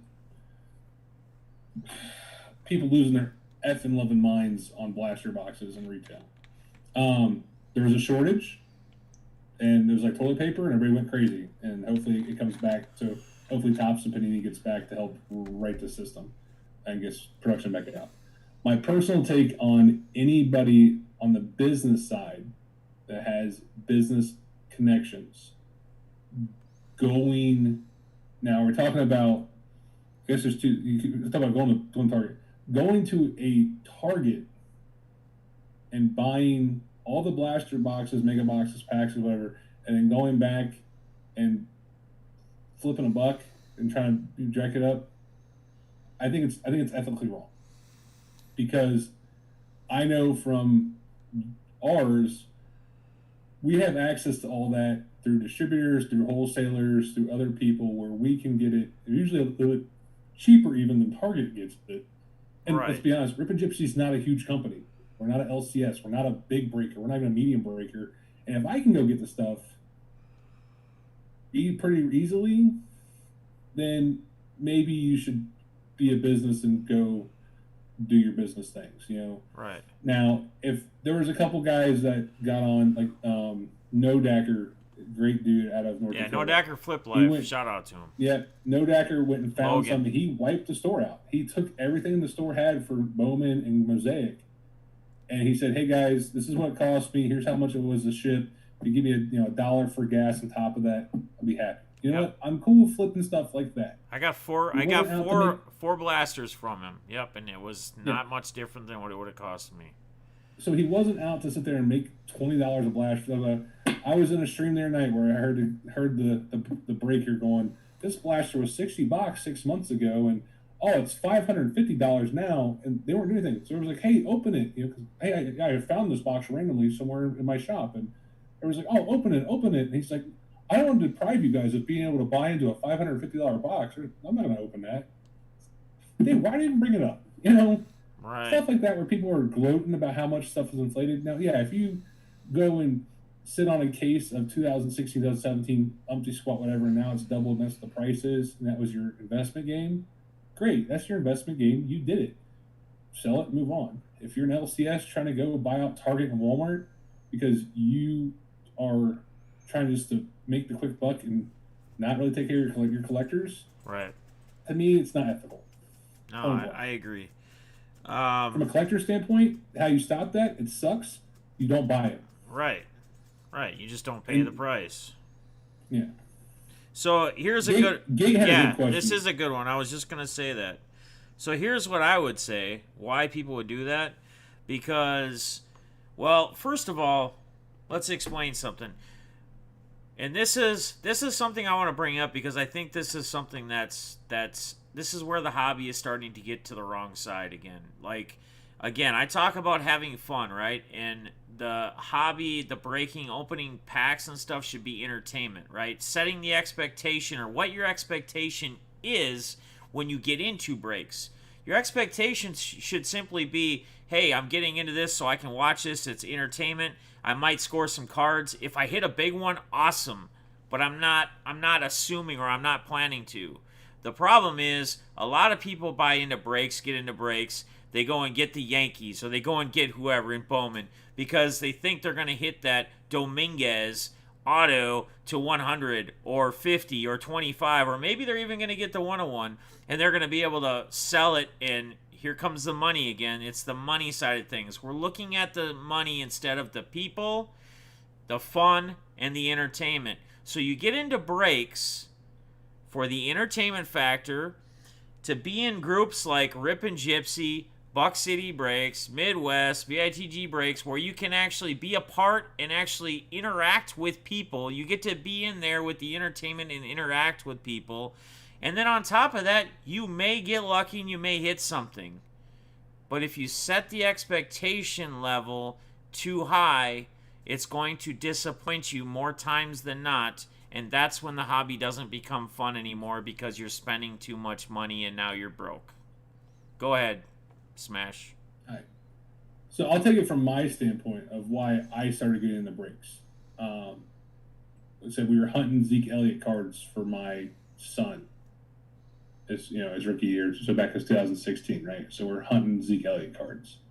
I didn't want to go after, I go and how I found breaks. So I got on eBay and I looked up Zeke Elliott and I found Bumo. I think it was the first breaker I ever found was Bumo. And love or hate him, Bumo's one of the old school breakers, and he's a character, and he was always great with me. And spent extra time after streams talking to me about his bird, and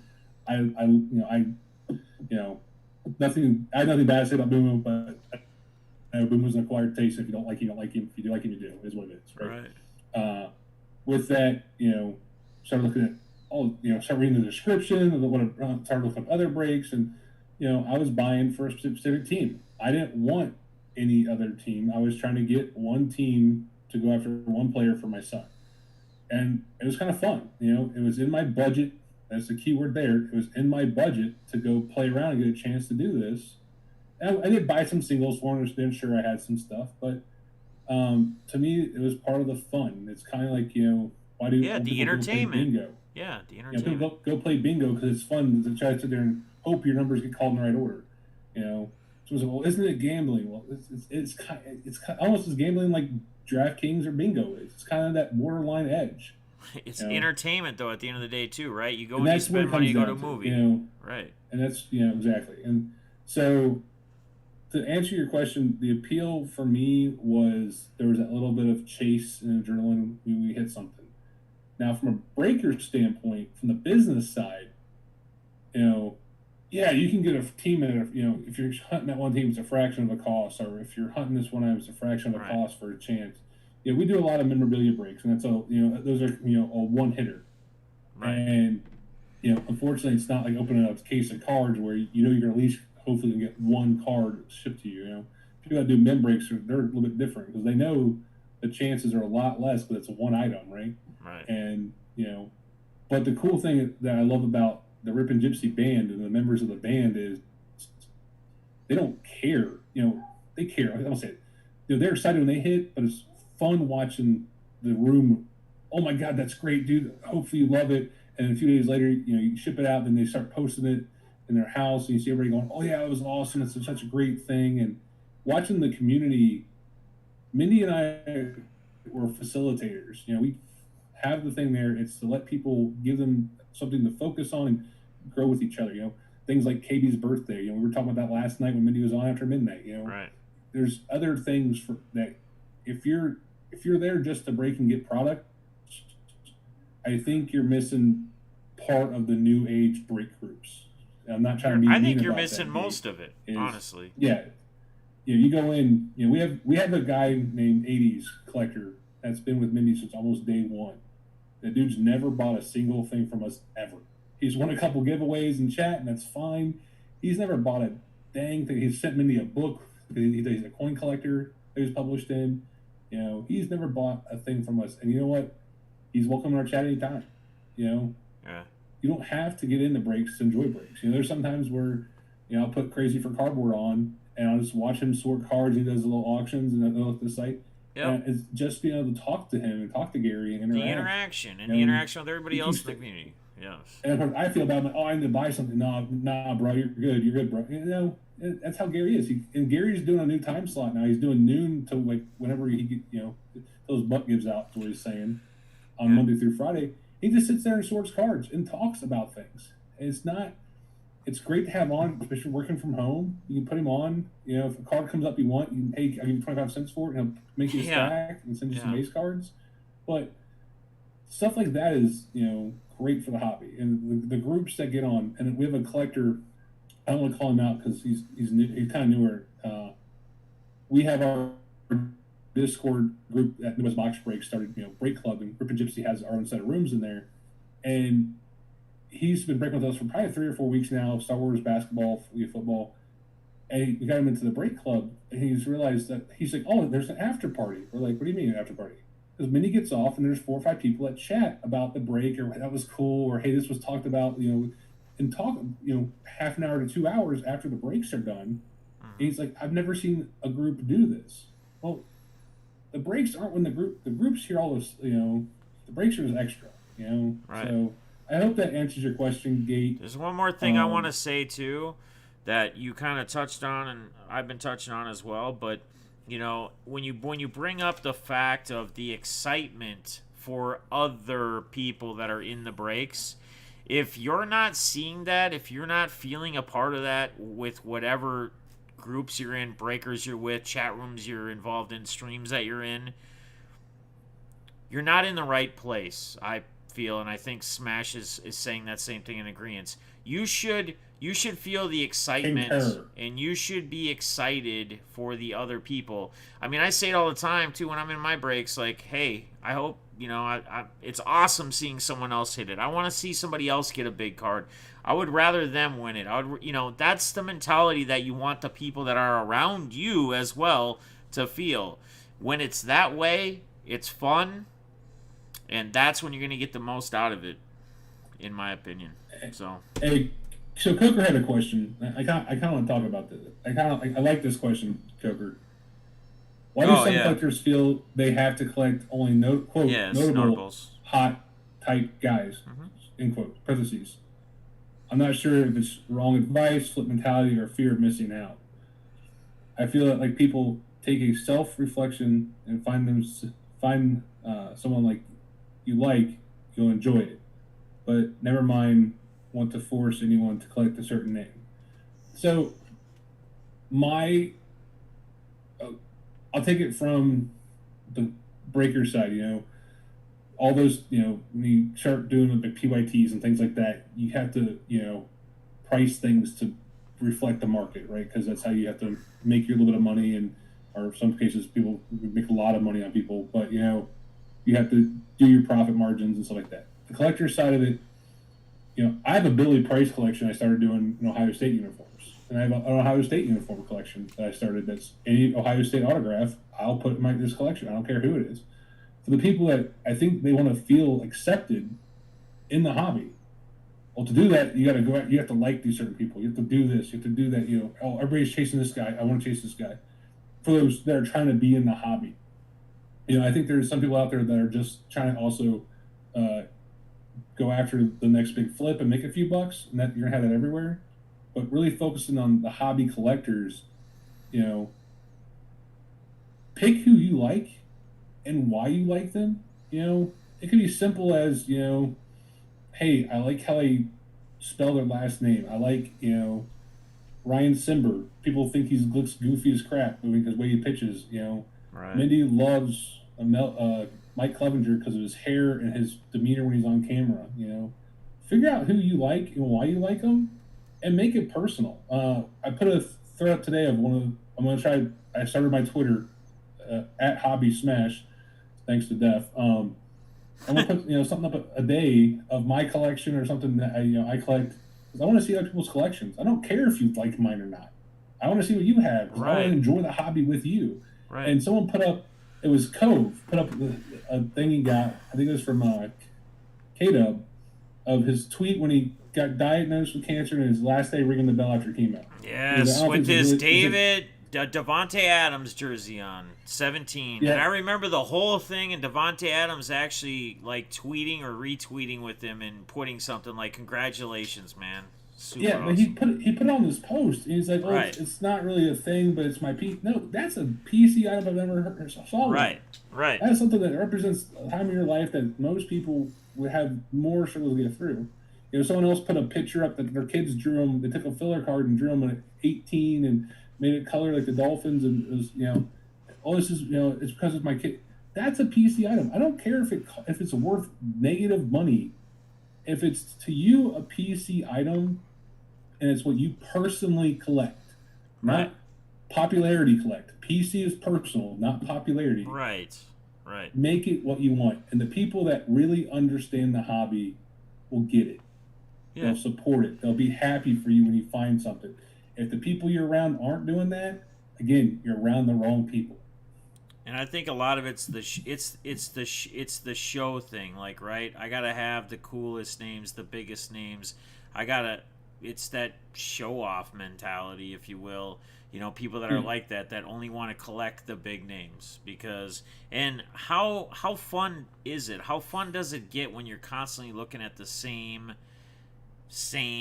players over and over and over again? The Mike Trouts constantly, the LeBron James constantly, and I'm ripping on a guy that I like, but at the same time, my list isn't Tom Brady, Mike Trout, LeBron James, Kevin Durant, Zion Williamson, Ja Morant. That's not my PC, right?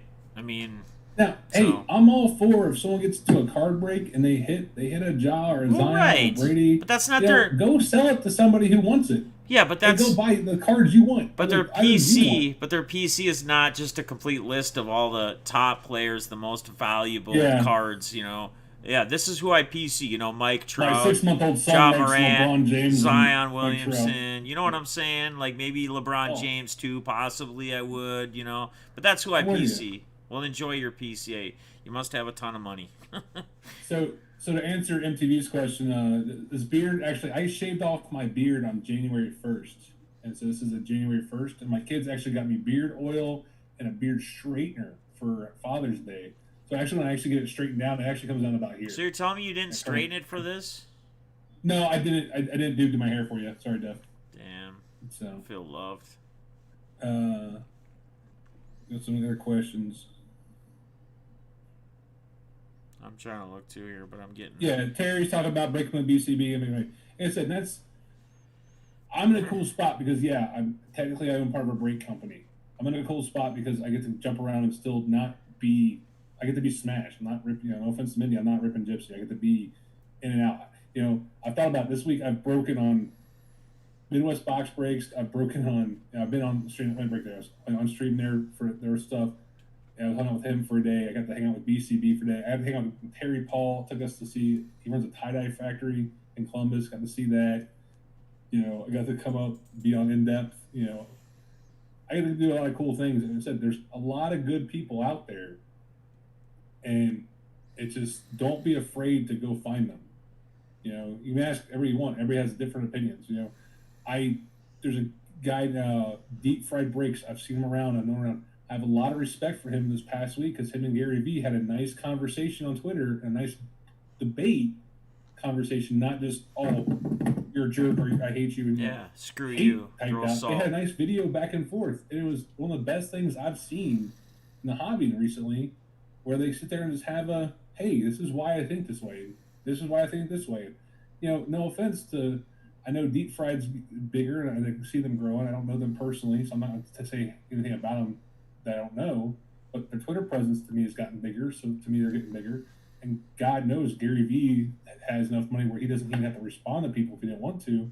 But watching those two people of different levels and different places in the hobby have a positive conversation, that's the kind of people you want to be around. Right. You want to be around those people, Sorry.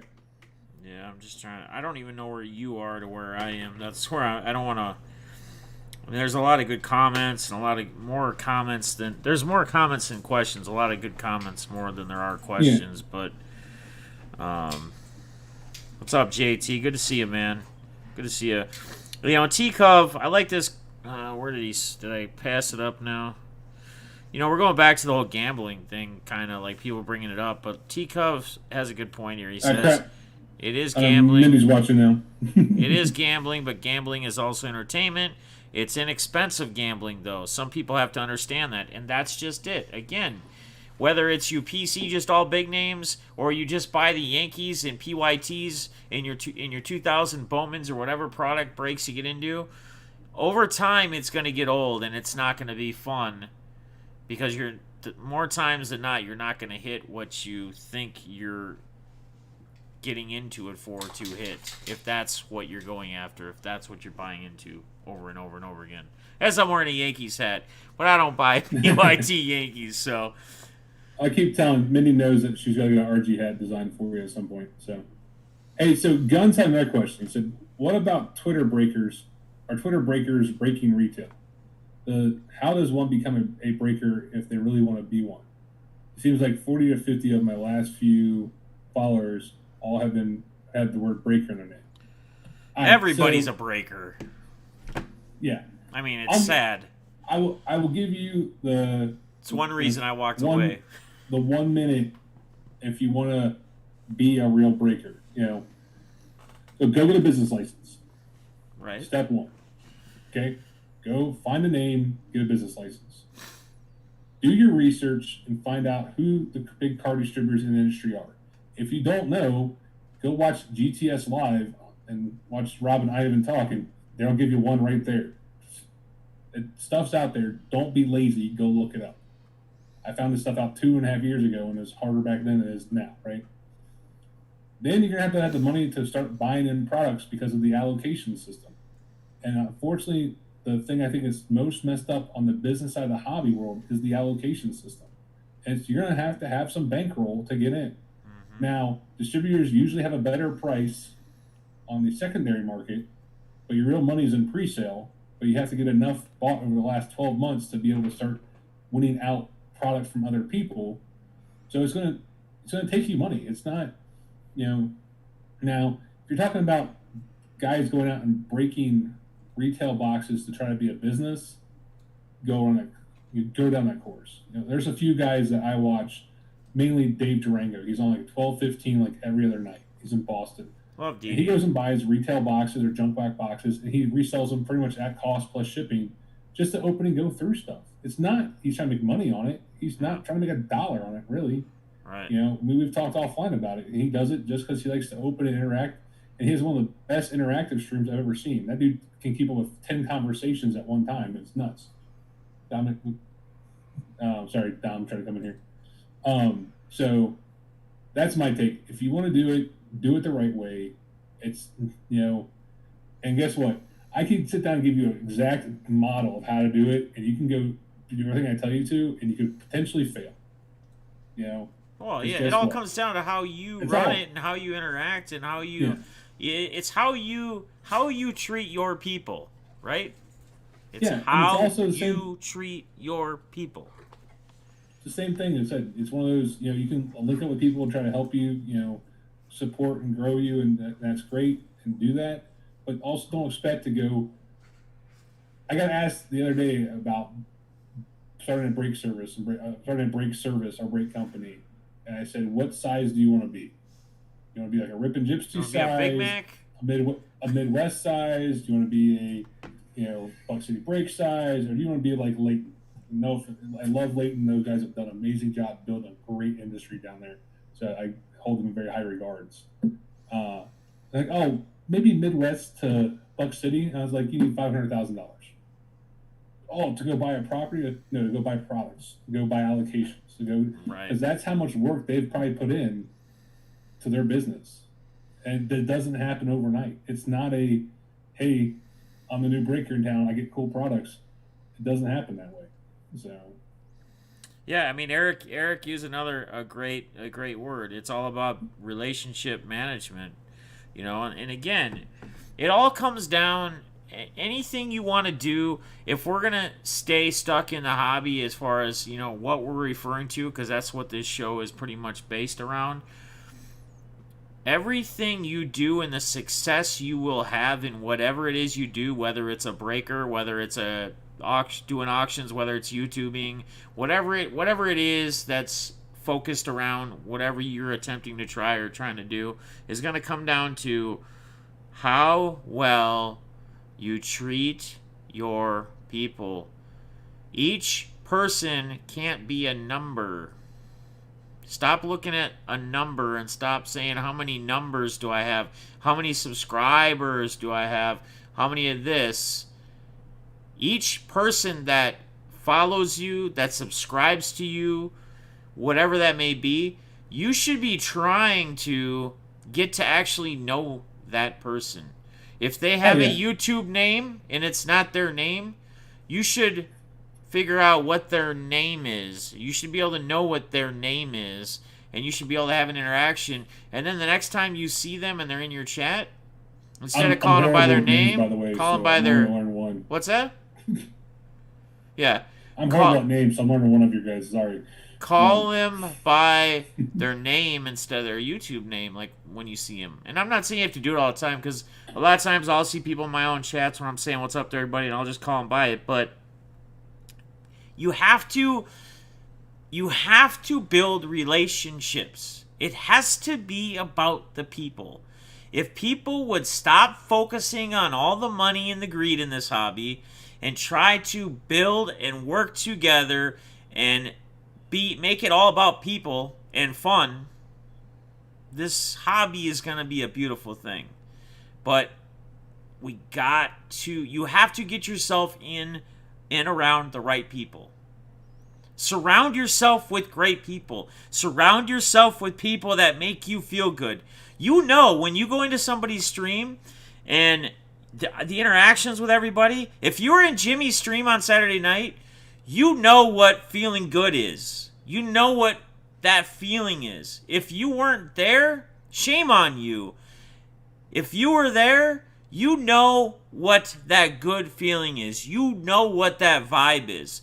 You should actually, regardless if you get into breaks, buy cards, whatever it is, you should be able to, once you get done or you're out of that stream or interaction or whatever, you should actually most times get out of that and feel good. Feel like, man, I had an awesome time. It was sweet getting to know so and so. And even if you're not the one doing the stream, if you're just in there interacting, you're a part of it. You're in whoever else's stream or whatever. Doesn't matter, guys. oh, so Make it let me about. kind of Go let me ahead, Smash. kind of add something from the breaker side of that is the the turmoil I see Mindy go through every night when she signs off is sometimes it's kind of rough. And she comes in. I kind of now had to step back a little bit because of my real job is getting a little more crazy. I'm not fully invested on her streams, and it's in the background, so I'm missing things. I'll come in like, what you hit? And she's excited for the thing. She get to pull people, but her thing is she's always like, I really hope this person they bought in 4 or 5 times, and I hope they're really having fun because I'm hoping they get something soon and the good people in the businesses will feel that. They try to send something out. I know Midwest will always do that on their first breaks. They'll send something. Hey, even if you don't get something, we'll send you something. And people, it's kind of a rough spot for the breakers who care. It's a rough spot because we want to take care of everybody. We want to make sure everybody's happy, and the community. Us building that community to be there is part of that experience. But we also know you're spending money and there's intangibles and there's stuff like that. It's the breakers that don't care that, hey, cool, Joe Bob gave me $200 a night and anything. I don't care. I'll have to ship him anything. Those are the guys you got to watch out for. And to get back to your point, just find where you feel valued, And also, if you go into a stream, if you come to an RG stream, and you know what? Here's the thing. Mindy's not everybody's cup of tea. Some people don't like to sit there and just kind of chit chat and talk about things. It's great for people that like to do that. Right. Some people can go to the gun stream like, hey, guns kind of loud and guns kind of over. You don't like that. That's great. There's other people out there that are good in the hobby that you can find the right group. Ben at Midwest, he gets on and he's, it's a little bit of play. Mostly business, and you get through the thing, but it's still a good time. Right. There's BITG. I know I've broke with him a few times. I know Def's a big supporter of the guy. I don't know his name offhand. I apologize. Phil. I never asked him. Phil. Was it? Phil. What's his real name? Phil. Bill. Phil. PHIL. Phil. Well, okay, so Phil. Yeah. I love Phil's energy. I love his on screen. There's things. His website drives me nuts, but I work through it to get there and hang out with him. Which he's fixing. I can say I've said the same thing, but I don't ever go to the website. But there's other places to go. There's things to do. There's people to get involved with, and again, there's a lot of people out there that you can be part of a community, part of a break community, part of a card community, where you don't have to. The thing that I will say that will drive me up the wall. And I know Midwest is on this. I know Mindy's on this with Gypsy. I know Guns is on this. I can tell everybody that we're affiliated with can say it. We're all about people coming in and hanging out and not spending money. Yes. But when you want everybody to spend money on you, hey, I'm selling this card. I'm selling that card. I'm selling this. I'm doing this. And a lot of the groups we have those offerings for our collectors because we want you guys to move stuff you don't want so you can go get your stuff you want. It's part of the cycle of collecting, right? Right. But when you're never buying into a break of that collector, of that breaker who's offering that service, or you're never buying cards from somebody who's bought cards from you for a while, or when you're not reciprocating back in the hobby, you're in it for the wrong. It's not an ATM. Hobby's not an ATM. Right. Yes. Yeah. Every now and then you can make some big money and move stuff outside of the hobby circle you're in. That's fine. But if you're going to come in and ask people to buy stuff from you, be willing to buy stuff from other people. That's a small rant. And another thing I do too. Have to. Go ahead. Another thing too. I said I'd have to All right, let me say one thing quick before you say ask the question. All right. You say one thing, and my wife asked the question, so if I don't answer her, I'll probably get well, now we're on. Now it's when the boss talks, you gotta answer. Okay, I got you. Come on, man. You were married. You know that. Yes. Okay, so am I saying something, or are you asking this question? Yes, you're saying something. Okay, all right. Well, I just didn't want to interrupt for like the 8th time as I was talking and we were going over each other. All right, so here's the thing. Here's the thing, guys, and we all talk about this quite a bit, and Smash is going to do this, play with his beard thing, and kind of like how much time you going to take, Def, because I got this question I got to ask thing. But when you're doing things or getting involved in things for other people, racks, per se, and you're doing things, giving out things, helping people, whatever. By doing that, don't ever expect anything in return. A lot of people I think, have the wrong mentality where they feel like, why aren't I getting this, or you can kind of sense it and feel it, or why isn't this happening for me? I always get into this rack, or I'm always jumping in, I'm always donating things, I'm always giving cards to people. Don't do things expecting things in return. Do good things, get involved in racks if you want to, because you want to do them, not because you're looking for something in return. So, we good? You're good. You can answer your wife now. Oh, Smash. okay. So Mindy's question to me is, if there's one thing you could change in the hobby, what would it be and why?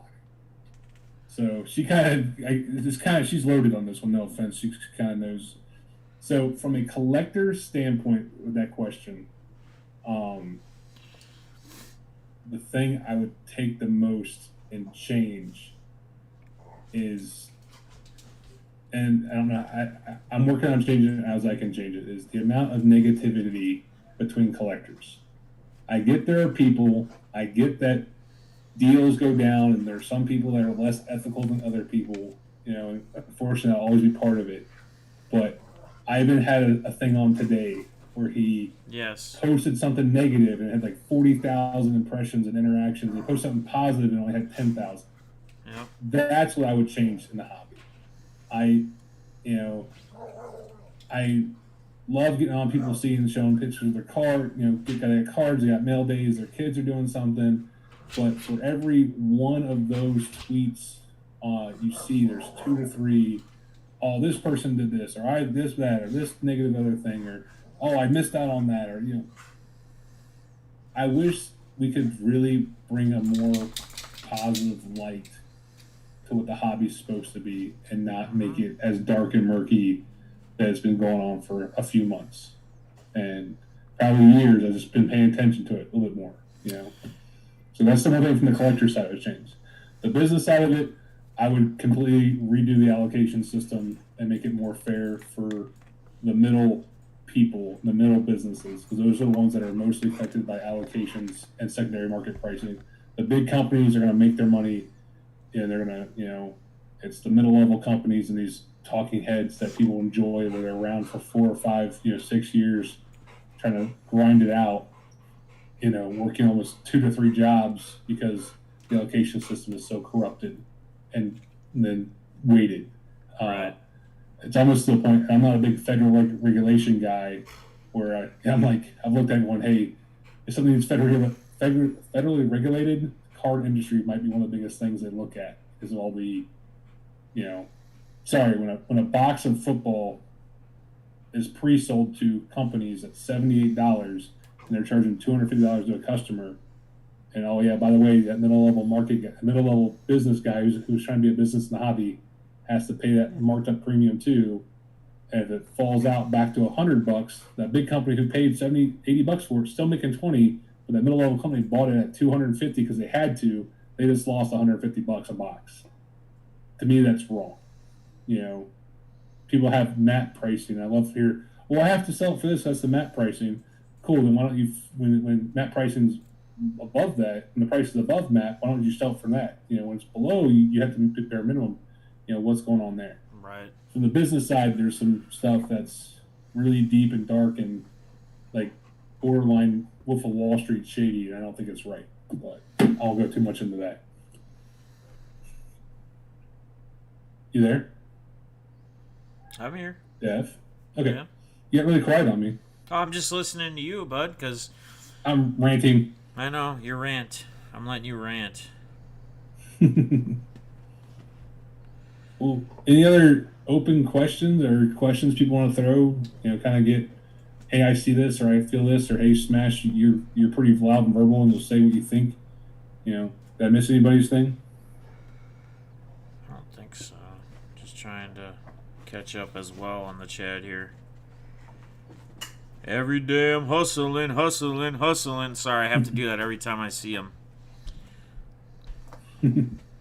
That's part of the interaction, though, man. That is. That's the interactions. That's the thing. Like Mindy, one of the things people I've realized enjoyed about my wife being crazy.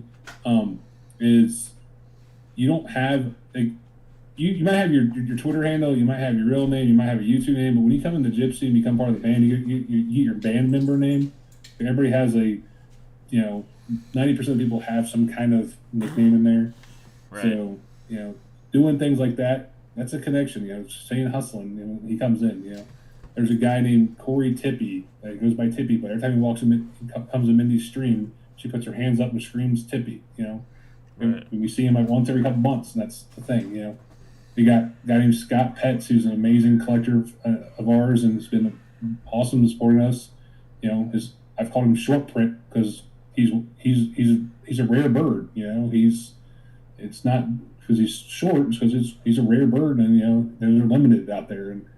And she's got a new guy, Kevin Benson, and she kept reading it as Kevin Bacon, and she couldn't get it out of her head, so now his name is Footloose. And so it's fun having those kind of relationships with your collectors, right, and building those kind of things where you can have and she's got we have a guy named Joe, and she calls him Joe Tribbiani off of Friends or something.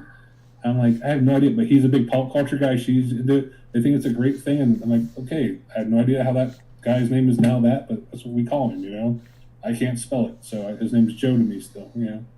Right. You'll always be Deaf. Sorry, you kind of got your name. Deaf is Deaf. Well, because my actual real name is the logo for Rippin' Gypsy, so or the bear, the monster. Somehow my 5-year-old named it. So. Question for Smash: if he knows, this is from Zach. If he knows if Panini or Panini Topps pays the bigger name athletes more money to sign cards. From what I understand, when I did my little research on it, and this came back of Saquon Barkley, prompted my little bit of research for this, that there are contracts for players to sign X amount of signatures per year. Now, those contracts can be negotiated, of course, so I would assume your bigger players will get paid more per signature. I don't know how much it is per signature. I don't know what the cost difference is. I don't know that. But based on what I know is, it would cost more for Panini to have Tom Brady sign 1,000 signatures than for them to have, Ryan Finley. Because the reason I found out about this was we were trying to hunt down a Saquon Barkley redemption, and Barkley was holding out because he wanted, apparently all rookies got a certain amount up to a certain amount, and he wanted more the latter half of his rookie season because he knew he was going to be offensive of the year and he's doing really well. His agent wanted to get him paid more, so that's why they had to wait till his rookie season was over to renegotiate his quote-unquote rookie contract with Panini to have them go get paid more per signature. So that's why his redemptions took 6 to 8 months to fill out. But yes, as I understand it, and Doug would be a great one to ask about that. And I can't remember the lady's name that used to work for Topps. She's on Rippin' Gypsy's Twitter. Can't remember her name, but she'd be a great person to ask about that. And they probably can't give out specific contract details, but business-wise, yes, it makes sense that that's how it would work. Smash, what is your favorite piece you have? My favorite piece that I have. JT. Question.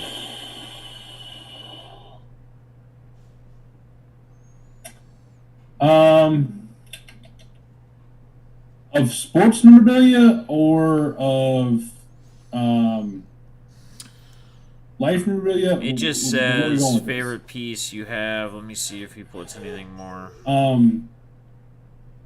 The favorite collectible I own is my first set of dolphins I earned on my submarine.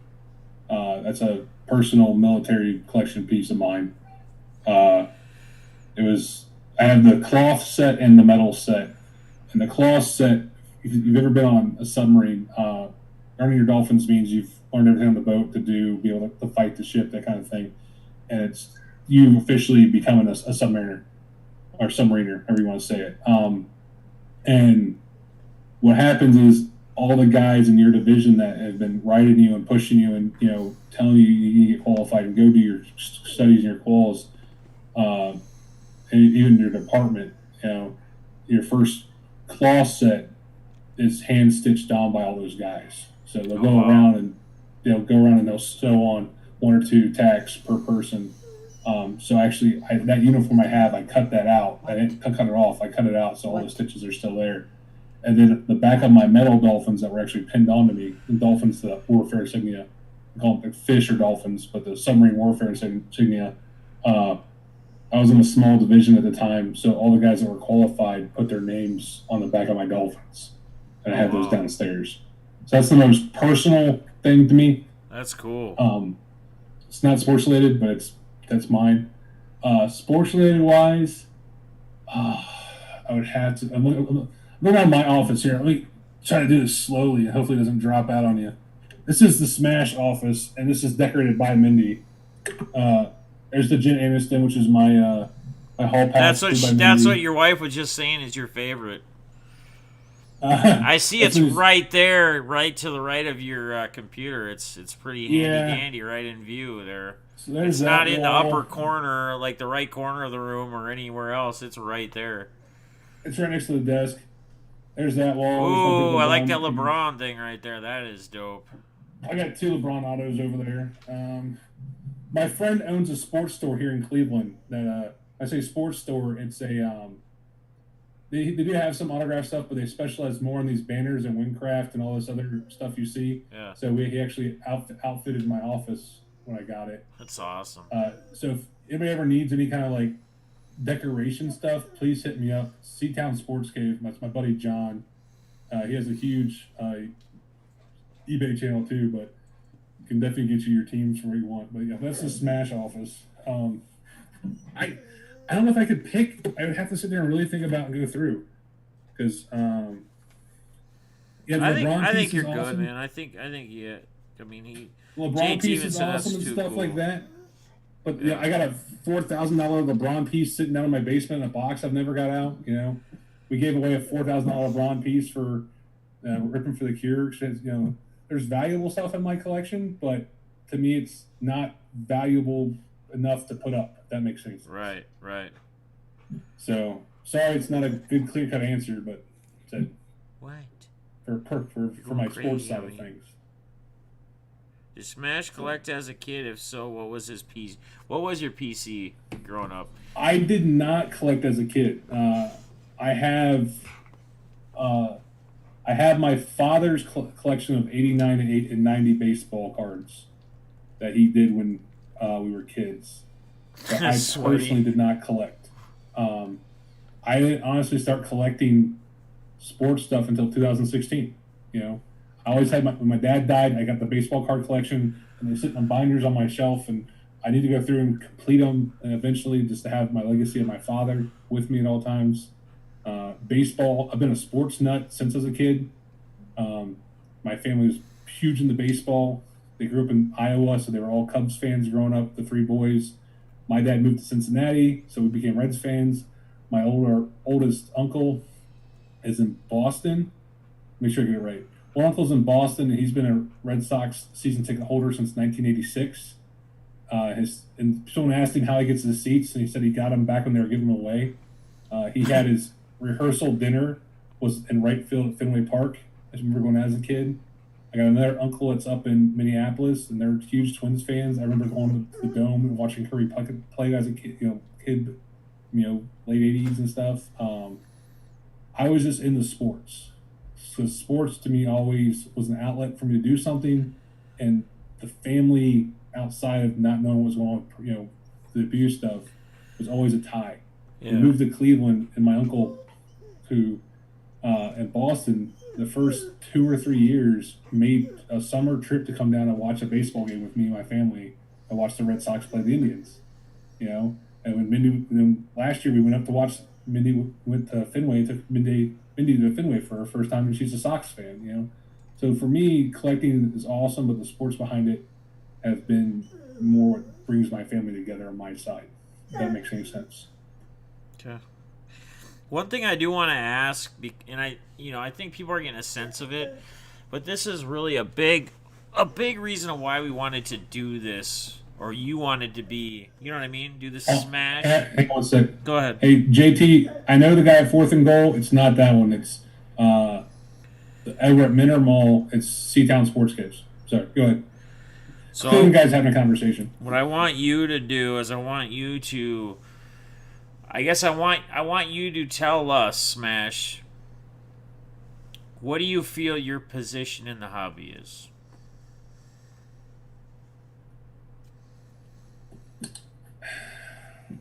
Is that a good one? Did I get you? Yeah, that's good. Did I get you? I was waiting for it. I don't love. Oh, I don't want to talk about. I don't. I'm not an influencer. I don't think I'm an influencer because I don't want to. I'm not going to drive market. I'm not going to tell people what to do. That's fine. I think you know what the answer is. We've talked about this many I times. think where I really fall is a voice of reason and a voice of positivity. I think that's my thing in the hobby where I fit. It's I get to. I'm blessed enough to have made enough friends on the business side of the hobby and on the collecting side of the hobby where I can help spread the positive things, expose some negative things when they need to be exposed, and steer people in the right direction, and just kind of be a sounding board for people. I don't. I'm a very boisterous person. I'm 6'4", 350 pounds. I'm loud, and I don't apologize for that. Now, if I'm wrong, I'm wrong, and I'll apologize that all day long. But Right. if I believe in something, and I believe in people, I'll back them until they give me a reason not to. But for me, my position is I get to be in one of the best places. I get to watch and help grow positivity, help squash negativity when I can, and not feed into it. And I get to just be in the hobby. I don't have to be in one group. I get to float between everybody's groups and everybody's accepting of it. I get to help make the hobby better as a whole. So that's where I see myself. So Defness 45, where do you see Smash in the hobby? I think pretty much in the same realm of what you said, but I think as we have our conversations and as we talk, I think I see you as much as you are connected to Rip and Gypsy, and as much as it shows me and shows the people that you wanted to have your own separate in depth because you felt it was important, even because we already did a ripping. I see you on a scale of a networker per se as well. So, and here's why. Because like you say, I see you involved in a lot of other breakers like you touched on earlier about, people that are affiliated with a brake company or breakers getting involved with other breakers, getting in their breaks, doing whatever, stopping in their streams, saying what's up, interacting with the other communities. So I see you, or I put you on kind of that voice, if you will, like you said, but also kind of a networker, kind of like me in a sense. But even though you're attached to Rip and Gypsy, you're still out there. I mean, let's just put it So this way. am Hang I a on, baby Def? hang Is on, Def my daddy? hang on. Come here, mini me. No, what I let's let's just go back here. Let's take a step back, okay? So, how many different people have you mentioned throughout this interview tonight? How many different people that are breakers, that have YouTube channels, that do some everything? How many different names have you mentioned personally in this interview? Probably a lot.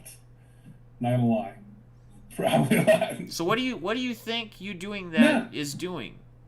no. Listen, I mean, you're comparing it to what we're talking about, but at the end of the day, it's networking. I get you on that, and I'm about that a lot. And to name drop again, me and Guns have these conversations. Guns helps. Hey, you got something you need help moving. Yeah, we have this. Hey, I think Eric's here and talking about the Crohn's and Colitis Foundation. Reaching out. Hey, can you guys help us do this? And there's no way we could have raised 14 grand by Rip and Gypsy, but the team that created Ripping for Your Cure, that team could. It's people to me that one hobby. on the collector side of the hobby, it's great to network because you get to experience, you get to have fun, you get to make relationships, and that's what life's about. It's relationships you have while you're here and what those bring to you. It's not the amount of money in your bank account. You can have millions of dollars, and be completely, miserable. And I have friends that are very well off that are miserable, and I have friends that are making it paycheck to paycheck, and they're the happiest people because they have all these great relationships because they allow themselves to live. And if people use the hobby on the collector side to actually use it that way, it's amazing. And that's what I bring it. On the business side of the hobby, networking, like I said, simple things where, let's be honest, one of the main reasons we got with that big company is he knew I knew a lot about XSplit. I didn't know a lot. I just knew what I needed to do, and I tried to push ourselves to be better. Things like hey, Adam and Marcus, hey, I don't think you're sounding just a little weird. All this showing things. It's not insider trading. It's not proprietary information. It's No. trying to help each other be better. Yes. Giving each. And at the end, it's networking, and that's great. And that's the official title of networker. That's great. I'm fine with it, but. And I'm not saying that's the official title. Guy. Like I said, that's not what I'm saying. Now you're trying. Now you're trying to come back. It's almost like you're trying to roast me on what my take on you is. I see where this is going. Time, dude. I know. I'm kidding. I appreciate that. I really do. Mindy kind of talking about this Twitter thing, and I was like, she's like, well, what are you gonna do with it? And I was like, I don't know. I'm gonna put pictures up. I'm gonna talk to people. Probably follow Jennifer Aniston.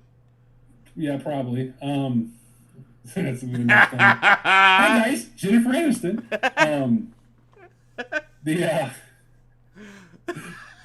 But there's other things and for me, a hobby.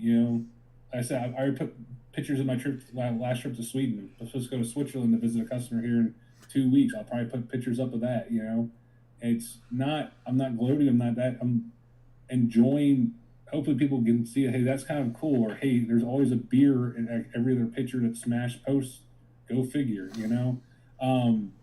So, yeah, it's going to be a positive place where people can put positive stuff up. And, we can talk about positivity in the hobby. I'm not going to let negativity on that Twitter page come in because that's not what it's for. Oh. And if people start networking through each other, There's a can't remember who it was. It's like, oh hey, what power plant you worked at? I worked at this one. What about you? He worked. Oh, it's nice of you. Now I have a professional guy that I might run across here, and because they're not one of my direct customers, but hey, I network that way. Right. But there's so much you can get out of people without taking something away from them. Utilize each other's resources, but don't take advantage of somebody. Got it. We're on it. Got it? Let's see. Got it. We're on I know it. We're going for a while. So 29 people. We're about 2 hours and 20 minutes in, Smash. this is our conversation. This is the kind of thing we said this would turn into, Yeah, we knew it. This is what our phone calls are like. And then it's midnight and Smash is gone. Okay, I guess I gotta go to bed now. Good night. Mindy went to bed an hour ago. I'm in trouble. I'll talk to you later. Yeah. Mindy's texting me right now saying, are you coming home tonight? Well, is there any other questions or takes? Or this is a type. I wanted to kind of make this where it's a town hall where people watching are like, hey, what's your take on this? What's your honest take on that? Again. Blackbird, what's up, buddy? I see my man Blackbird in the house. A couple other people popped in here late with no notifications. Jetman, you got in here late. Jeff and good to see all you guys. Even if you didn't get a noto when it's late, good stream. Yeah, there's a lot of great humor going on in here. It's good. It's Defness good. Roast. Yeah. So, all right, I don't know. You guys got anything else? Flip side, you got an auction tomorrow. Yes, and, I was gonna wrap that on the end, but yeah, you talk about it. You know what we're gonna do as the community. You know what's gonna happen. First of all, life sucks, and there are moments that life sucks worse than others. Unfortunately, one of our hobby fan members had to experience something this past weekend that sucked. He was prepped for it and they knew it was coming, but the way it went down, he lost a family member, and And not this I'm soon. not, I'm, They I'm knew it not was going to say coming. who. I'm not going to say who it is because it's not my spot. I'll let Def drop that bomb later.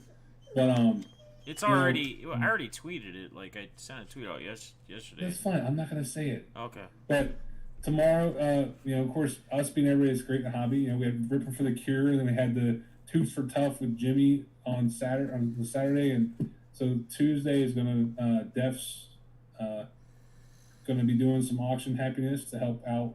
Uh, it's not even help out. We're pretty much telling him to do he's taking the money because he refuses to take any money from us. So Right. it's not gonna be he's not asking for help. He's He doesn't actually want. refusing He it. doesn't want this. I mean. He doesn't want it, and we're good enough friends and good enough people to know, you know what, worst case you don't want it, you can go at least buy 30 packs of hot dogs at the end of the day because we know he loves hot dogs. So but again, it's back to the hobby community taking care of the hobby community. We blew, no, I'll speak for Eric, multiple emails with Eric about blown away and conversation with Eric being blown away at 14,000 last night, watching Brian get on 2 or 3 times going, oh my God, guys, we didn't expect, Guns is going to do this 5%, and everybody matches up like to 20 or 30%. And then people jumping on selling lots at 100%. And, Brian coming back on every now and then going, hey guys, you don't have to. No, this is what we do. And this is what the hobby family does. Right. A lot of people are like, oh, Hob fam. And I was like, I've never seen you before, never seen you do anything. I know there's different sectors of the hobby out there. I can't say I've been in all of them. That'd be a lie. But if we could hashtag trademark the hobby family, there's a pretty good core of it around what I luckily am part of. And I really enjoy that. Right. So be here tomorrow for some auctions. Yes, no later than 6 p.m. Central Standard Time on this channel. We're gonna come together as we always do as a community, and we're gonna do some good stuff for somebody. So. Coker, you block somebody in real life with a restraining order. That's how that works. This is getting some of this chat's getting hilarious. Oh, it's out of control. So, I mean, that's all I got. All right, yeah. Anything else out? We're almost 2:30 in, so. But it was fun. No, we it's had technical it's a blast. issues because Gypsy's internet was horrible. We blamed it on yours, and it was great. Well, yeah. See, and like I said, now that Mindy's back in chat, this is what happens when you start trying to roast me on something. It backfires, right? It gets back at you. It's all good, man. No, we're all good. I just, to wrap it up, I want to thank Smash again for coming on here, for actually taking and wanting to take a different angle with his in-depth than most of the other interviews, having this second half be more this open forum, town hall, if you will. Getting you guys more involved with Q&As, because you guys do know that in most in-depths, I don't pay much attention to chat. It's the one stream I don't, because I'm trying to pay attention to the guest and what they're saying so we can take the course where we need to. But Smash, again, man, thank you for your service. Thank you for your intelligence. Thank you for being the hobby's Rain Man, if you will. So we officially got a new side name for you. It's Rain Man. You should have been like Rain Man Smash or something. I should have said that last night when you were asking for ideas on names. I didn't even think about it, and now I'm thinking about it. Anyway, Smash does have Twitter now, guys. His Twitter is actually in the description below, so make sure if you're not already following him, which you should be, you go follow him, because he is Smash. And guys, I want to thank each and every one of you for being as awesome as you are. This community is amazing. It's incredible. And Smash, you got anything else, my man? Nah, I'll close it out with 2 of my favorite quotes from 2 of my favorite hobby heads. Peace, love, and monster hugs, and be a light for somebody. There you go. Keep it fun. Keep it positive. Until next time, guys. Love you. Peace.